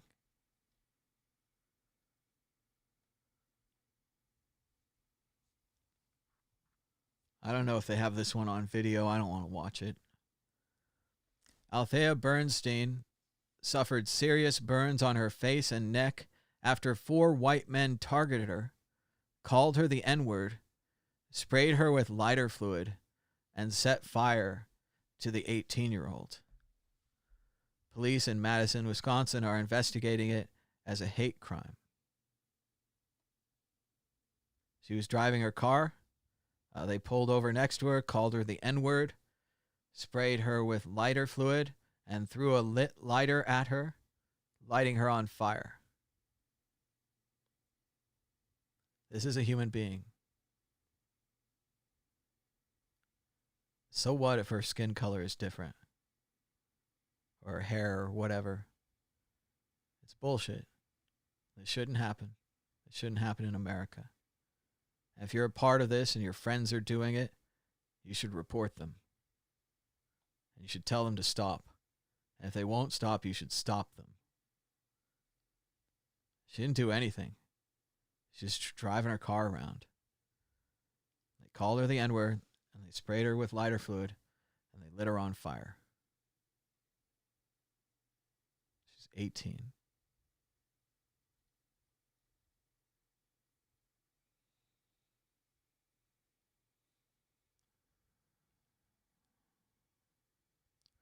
Ron Perlman writes, Trump and his band of idiots have decided they're A-OK with 200,000 American deaths. Around the world, governments knock this thing out in months, saving lives, while our federal government scrambles to save Confederate statues. Don't tell me that elections don't matter. Could you imagine Hillary allowing this to happen? Scientific, hardworking, has all the plans, reads all the documents, used to be a lawyer. Hillary letting this happen? Can you imagine Hillary fixated on saving Confederate statues in the midst of this crisis? I can't. Shout out to my man Ben. He made this fantastic stamp. It seems like maybe a couple years ago. It says buy Bitcoin. And he ordered a giant box of them, presumably from China. And he's been giving them out at conventions all over the place and spreading the word. And it's really cool. And as he says here, his little stamp can change the world. There was just a great video that Max Kaiser tweeted showing somebody stamping a whole stack of $100 bills with these. So it's very cool to see Ben's little stamp doing so much good, spreading the word about buying Bitcoin. Shout out to Clark County, Nevada. They're working on Mask Up NV. They say it's important to wear masks or face coverings in the fight against COVID-19, especially if going out this weekend. Enjoy the weekend, but please take precautions so we can stay safe and stay open. And they've made a fantastic little chart here. You can just look at it if you're not aware of how masks work. Wear a mask to protect yourself and others. If someone has COVID-19 and they're a carrier and you're not wearing a mask and they're not wearing a mask, the risk of spreading the virus is high. If the healthy person's wearing a mask and the carrier is not wearing a mask, the risk is moderately high. If the carrier, and often the carriers are asymptomatic, which is a big fancy word of jargon that means sick but not showing symptoms yet. If the person is sick but doesn't know it, and they happen to be wearing a mask because they're just being responsible, the risk of them spreading it to a healthy person is low. But the best is this one at the bottom. where the person who's spreading it wears a mask and the person who's healthy wears a mask. If everyone wears a mask, the risk of spreading the coronavirus is very low. This is it. This is the medical breakthrough, the secret you've been waiting for. This could save our economy. This could allow you to go to events, outdoor events, not indoor close events, but whatever. This could save everything. This could change everything. We found it. In normal times, the president would make a speech like this. And he would put on a mask and he'd say, I'm the president and I'm proud to wear a mask to kill the coronavirus, to save human lives, and to save the economy. You mean people get to live, other people get to live, and we get to make money again, all from wearing a piece of fabric or cloth on our face? That's it? That's all we have to do? This is amazing. Shout it from the hills. This is the greatest news in the world. All you have to do is wear a mask. The vice president's going to wear a mask too. But they're not. They're not saying that. They're not doing that. They're ignoring this. This simple reality here looks like it was made by children. Certainly the logo. Clark County, Nevada. Funny stuff. But it's all you have to do is wear a mask. And again, conspiracy theories, blah, blah, blah, blah. First of all, it doesn't cause oxygen problems. If it did, our doctors and nurses wouldn't wear them all day, right? They wouldn't go to hours and hours of surgery wearing these masks, right? We would have found out about it. So that's out. On the other side, let's say the whole virus is a conspiracy and it's not real, and that all these people are not really dying and they've just been whisked away, and it's all some massive government, alien, Illuminati, space alien conspiracy, right? What's so bad about wearing the mask then? It kills facial recognition, so you can walk around safer. People can't recognize you. Maybe you can use double coupons at the store. And when you're done, when you find out, when they say they publish the results and they're like, it was all a conspiracy, there is no virus, you take the mask off. It's not permanent. The mask that you're putting on comes off, right? So the worst case scenario is you wore a mask for a couple of months to try to keep people safe and you didn't have to. Is that really such a bad scenario? Like 200,000 dead Americans. And yeah, maybe you don't know them, but maybe you do know them. Maybe it's your friend's cousin or your friend's grandmother or, you know, your buddy's mother, right? Or your sister or your girlfriend or somebody, right? You're going to know somebody that has this. And you could keep them alive if you wear a piece of fabric on your face. And you don't want to do this. And you want them to die. It's insane. It's just insane. I don't know how much longer this can go on.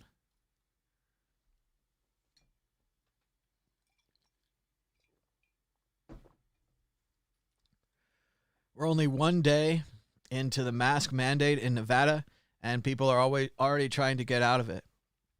They've been making a fake face mask exempt card. It's almost a I don't care about other human beings card. I am so important. And they say they can't wear a face mask, blah, blah, blah, blah. Well, you shouldn't be out in public then. Right? We have a virus going on here. We have a pandemic going on here. And obviously you're not serious about it. You're not a serious person. You don't give a shit about other people. Why should we give a shit about you?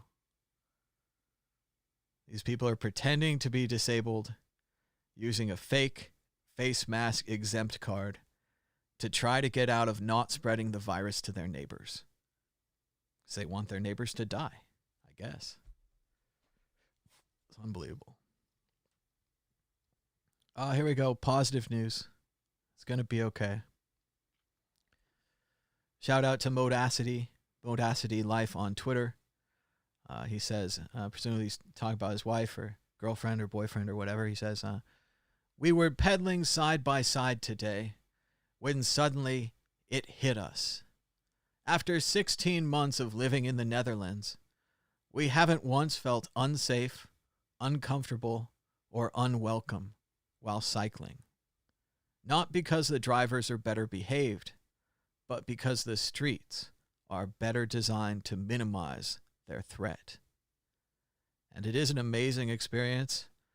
Bike riding in Amsterdam in the Netherlands. First of all, the bikes have the right of way. This is mind-blowing for someone from the U.S., but normally when you're rolling up to a stop sign as a bicycle, you always stop because the cars don't. The cars will keep going. They don't give a fuck. You'll end up on their hood, just like the people that don't wear masks. People have that same attitude when they drive cars. They become the car, and the car is not a human, so it doesn't care about humans. They forget that much in the way that you can take off the mask, when you get out of the car, you become a human again, right? So you should really think about humans when you're driving. But in the Netherlands, they take this away. And there's any place where the cars are moving too fast, something like over 30 miles per hour, they set up barriers in between the bikes and the cars. They have different levels for it. If the cars aren't very fast, they just have maybe planter boxes or stone pots, things like that to block barriers. If the traffic is very fast, they set up like an entire green belt, like a grass area in between the bicycles and the street. These changes that they made to their society in the 1970s have given them this freedom and this bicycle culture, which is truly amazing. Amsterdam used to have cars. They made a change. They made a decision. They said, we don't need cars in a lot of these areas. We need more bike rides. We need more streets designed for bike riding. We need more bike paths. And they redesigned their city and their country to encourage cycling.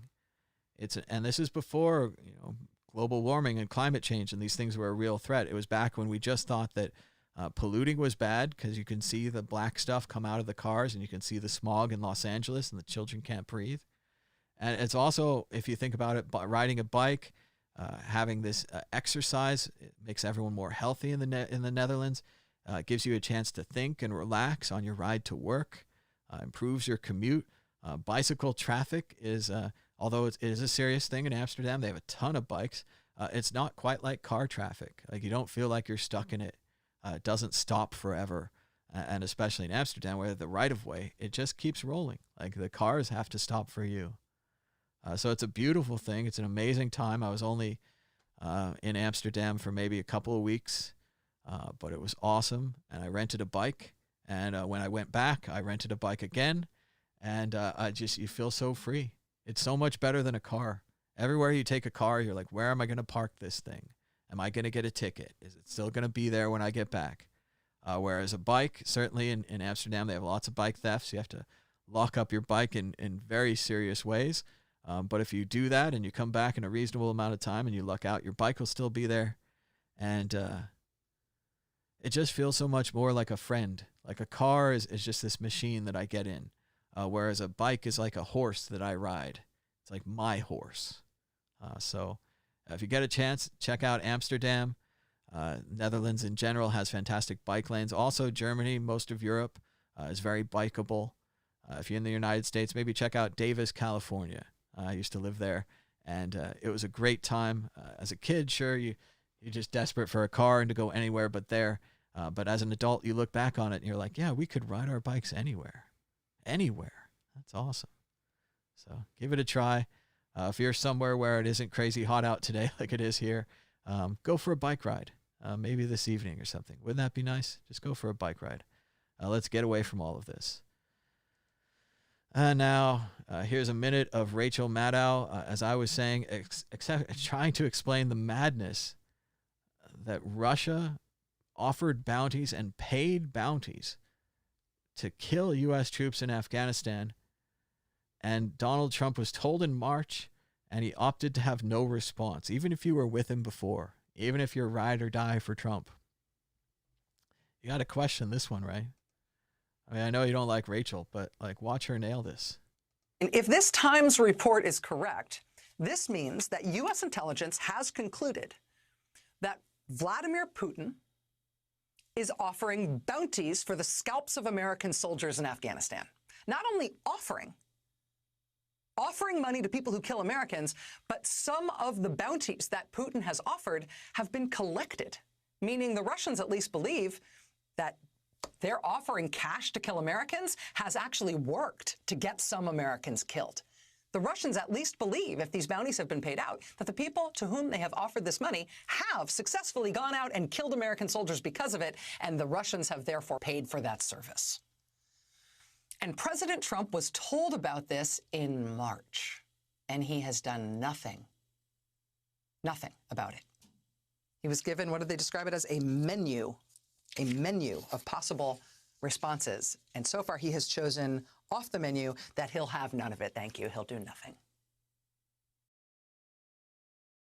He'll do nothing. And of course, what day did this report come out? That's right, Friday. Always dump the trash on Friday. No one reads the news over the weekend. Why would you worry about the news? It's Saturday. Come on. Saturday. Aaron Rupar writes, the president, who is currently getting drubbed in the polls, now says that TV ratings are the real polls. Trump says on Twitter, do not believe the fake news media. Oklahoma speech had the highest Saturday television ratings in Fox News history. Sean Hannity dominated TV with my interview on Thursday night more than CNN and MSNBC combined. These are the real polls, the silent majority, not fake polls. That is funny. That's really funny. Because certainly CNN and MSNBC didn't carry his speech live, so you didn't have the option to watch then. And an unknown percentage of them were watching in horror, watching in disgust, watching with their mouths gaped open as idiot things came out of the idiots' mouths. And now he thinks, because you watched it, you must have liked it, and that those polls are more real than all the polls showing him losing by double digits. Madness. It's another really good video from Chris Hayes from MSNBC. Usually we call him Boy Maddow, but Boy Maddow really came through this time. Let's check out his brief clip from MSNBC. At this moment, we are in the midst of one of the worst governing failures in American history. When all is said and done, it may end up being the worst since the Civil War. There is no country on earth this far into this pandemic that has bungled it this badly. And we need leadership and a leader to get us out of this, but we do not have that leader. We have Donald Trump. And from the very first day, this has been a terrible presidency. From the first moment, from the first speech, it has been terrible throughout, from his lawlessness and his incompetence, what he has done to immigrants and immigrant children, what happened with Hurricane Maria in Puerto Rico, which is a canary in a coal mine, for putting his personal interests ahead of the country's, which is what he was impeached for, the constant attacks on the rule of law, the disgusting, despicable bigotry, and on and on and on. But we have reached a new depth. As coronavirus cases raced back up, the president ignored warnings from his public health experts. That resulted in tens of thousands of preventable deaths. And we're looking at tens of thousands more. Right now, we are seeing our chance as Americans to get back to some semblance of normalcy, the way other countries have with work and school and even sports. We're seeing it slip away because of Donald Trump. We are suffering through the incompetence of a man who took a huge inheritance and squandered it on stupid, glitzy investments and bankrupted his company 6 times because he was not up to the task. If this presidency had creditors, the virus's resurgence this week would have been a default event. Only it is not his creditors who are suffering, it is us. It is the people who could have survived this virus. It is friends and loved ones in nursing homes, and the people on the front lines, and the ones working in meatpacking plants, and the ones serving time in prison. It is everyone who has lost a job and every small business that's shut down. Things are falling apart because of him, and Republicans know it. But all they do is complain about his tone, or they send some passive-aggressive tweets while professing their loyalty. The problem is not his tone. There is not going to be some course correction. Donald Trump does not learn. He is not going to get good at this. He is not going to change. He has failed definitively. And it is an urgent matter of public health, of public safety at this moment, for the president, Donald Trump, to resign. A great little clip there by Chris Hayes from MSNBC, I agree. The president should resign. He's not going to change. And we need someone responsible running the virus response. And it's not Pence either. Here's what Trump said 2 months after finding out that Russia was paying bounties to the Taliban to kill American troops. He said about Russia, he said, "We have this great friendship. And by the way, getting along with Russia is a great thing." It's basically a green light for Putin to keep executing our soldiers.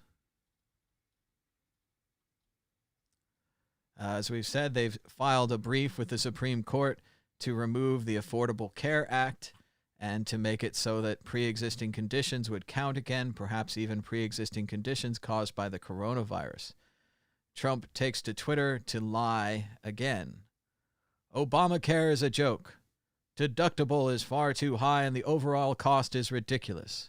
My administration has gone out of its way to manage Obamacare much better than previous, but it is still no good. I will, and this is in all capital letters, always protect people with pre-existing conditions. Always, always, always. This is a bold-faced lie. He will not take personal responsibility for your health care if you have a pre-existing condition. If he's successful at the court in removing Obamacare, there's not another plan that comes in. They haven't passed anything. They haven't proposed anything. They're not even talking about anything. They have no plan to cover pre-existing conditions other than the current Affordable Care Act, which they've gone to the Supreme Court to have removed. This is an open lie. And it doesn't even make any sense. I mean, he's never protected anyone. He's not going to protect you. I will always protect people with pre-existing conditions. Always, always, always. He says hilariously on Twitter, not like he's under oath. Not like he's even going to take credit for this. Not like he's even going to remember it in 10 minutes. But yes, insane. As Stone Kettle says, and I agree, Republicans have no health care plan whatsoever. The Trump administration has no plan. There isn't even draft legislation. There is literally no plan. If you get rid of the ACA, there is nothing, no protection whatsoever. Yet he claims he'll always, always, always protect you. It's not that funny.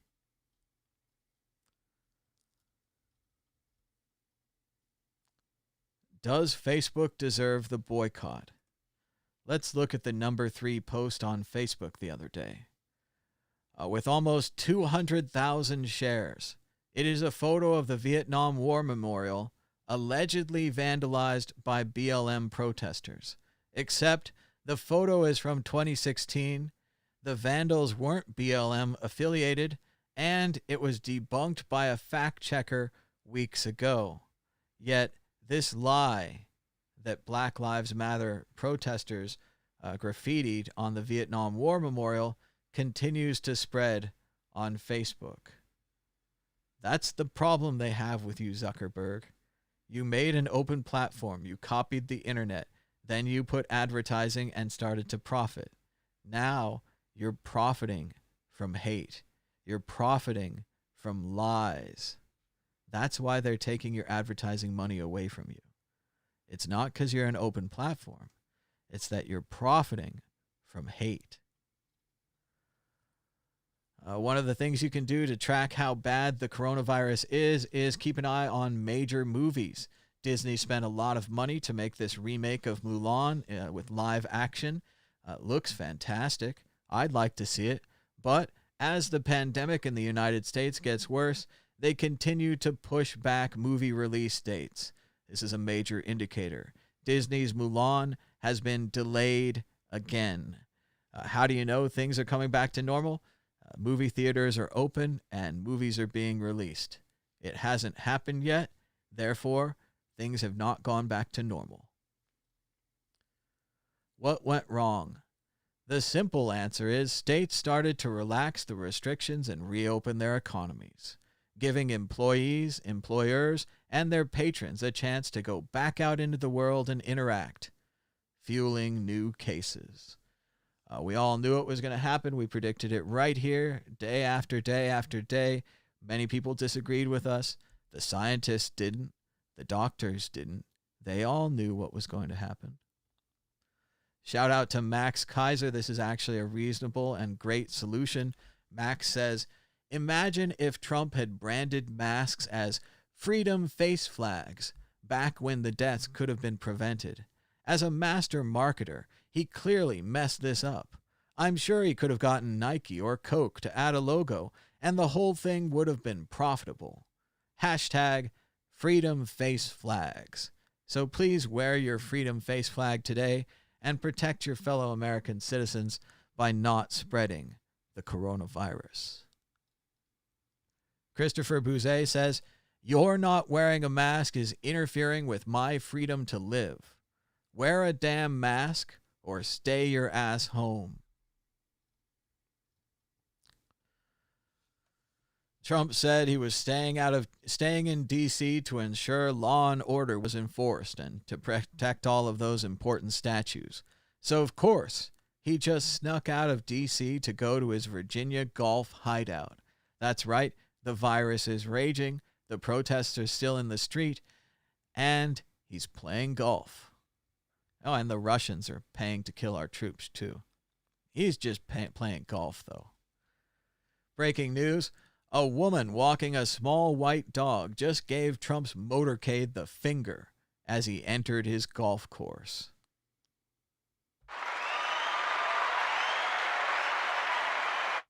All right, that one was worth clapping about. Just to be clear, Trump wants to strip health insurance from 20 million people during a pandemic. That's right. During a pandemic. Sure, maybe politically you disagree with healthcare. You think that private insurance companies should make as much profit as they can off of people's health and their lives and their potential deaths. You should maximize the profit. Well, maybe you could say that it's a pandemic, so now isn't the time to maximize the profit.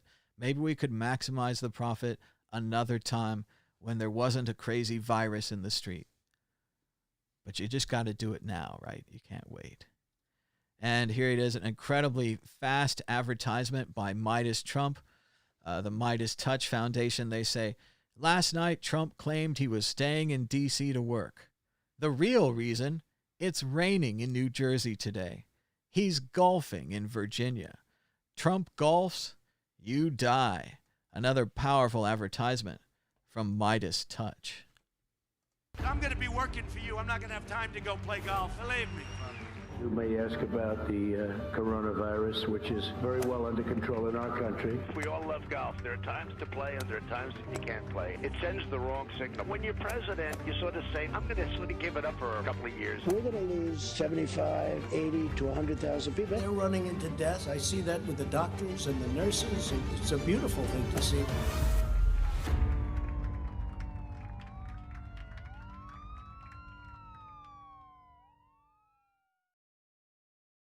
And it's funny how he knew that it was wrong to golf when Obama was golfing, but then when he became president, suddenly it's okay to golf all the time. Just another example is do as we say, don't do as we do. A great cartoon. Everyone will be covered by Trump.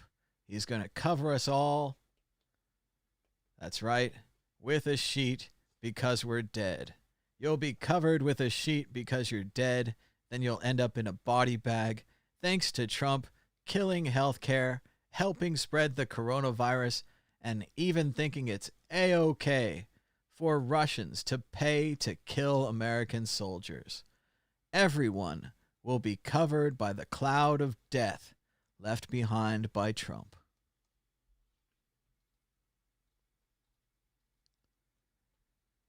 Joe Biden says, if Donald Trump prevails in the U.S. Supreme Court, insurers could strip away your health coverage and or jack up premiums simply because you experience long-term effects after battling the coronavirus.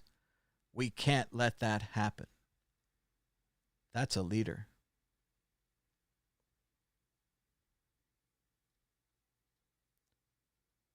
Jameson Lopp writes, remember when people used to say, Bitcoin isn't that scarce because anyone can fork it? How's that working out? Several years after airdrop forkomania, and there are dozens, if not hundreds of forks of Bitcoin's UTXO said. It's hard to even keep track. Meanwhile, Bitcoin has retained 95% of the cumulative value across all forks. Yes, it doesn't seem like the forks affected us at all. Remember when Kaepernick kneeled to protest police murdering black people, and the Republicans said, "You're disrespecting our troops"? Well, now Putin is hiring Afghan militants to murder U.S. troops, and the Republicans say, invite him to the G8 summit? What? Doesn't make any sense. Hey, we did it. We got through the news. We survived. It's a lot of news for a Saturday, but remember, Saturday is actually the biggest news day in the world because they dump all the trash on Friday. You ignore it because you're busy on the weekends doing other things like getting haircuts and going shopping. But the rest of us know that Friday and Saturday are the biggest news days of the week, and we certainly covered it all here. We talked about Russia's plan to kill Americans. We talked about Trump's plan to take health care away. And we talked about Trump and the vice president's plan to do nothing about the coronavirus, not even wearing a mask. It's been great stuff today. It's been fun hanging out with you guys. Sorry the news is so bad. I wish they would do better. The price of Bitcoin is down 1% in the last 24 hours, with a last of 9,089, a high of 9,219, and a low of 9,066. That's $1 for 11,002 Satoshis, heading the wrong direction. Volume was very low, but it is a Saturday, with 1,424 Bitcoins changing hands. The market continues to lean long, with 80% going that way, and Bitcoin dominance was at 65%.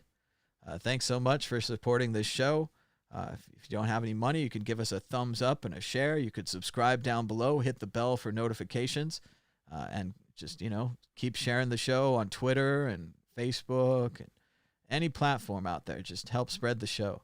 If you want to spend a little bit of money, you could check out the World Crypto Network store. You could get the Treasures Don't Float t-shirt. It's only $20. You could get a mug for $12. Bitcoin Not Bombs t-shirt, $20.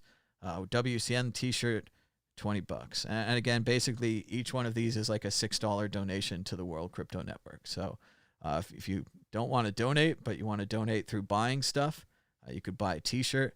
If you'd just like to donate, we've got Bitcoin addresses all over the place. We've got a great Patreon at patreon.com/WCN where you can help support the show. Maybe we'll even do one of those things, scroll the supporters' names, if you guys like that, if you think that would be cool. Let me know. Join the Patreon. It's got a comment board. You can comment on there. And thanks again to everybody for watching us. Sorry the news was so bad. Sometimes it makes me upset, especially thinking about Elijah McClain, who didn't have to die, or that other lady who was 18 years old that they just sprayed with lighter fluid and lit on fire because she's a black lady. It's fucking insane. I don't know what to say about it anymore. But thanks so much for joining us. We'll be back again tomorrow for Sunday. It's Big Book Day. I'm still at home because no one can travel anywhere. So I still have access to lots of big books. So I can't wait to show you guys another fun couple of big books tomorrow. Have a great day. Try to read something. Idiocracy is still a good movie to watch. Get Me, Roger Stone. Fantastic documentary. I might watch it again, even though it makes me angry. And then after all that, just watch The Hunt. It's fun. It's light. It's kind of a slasher film, a little violent. But I liked it a lot. It was fun stuff. So thanks so much for joining us. Until next time, bye-bye.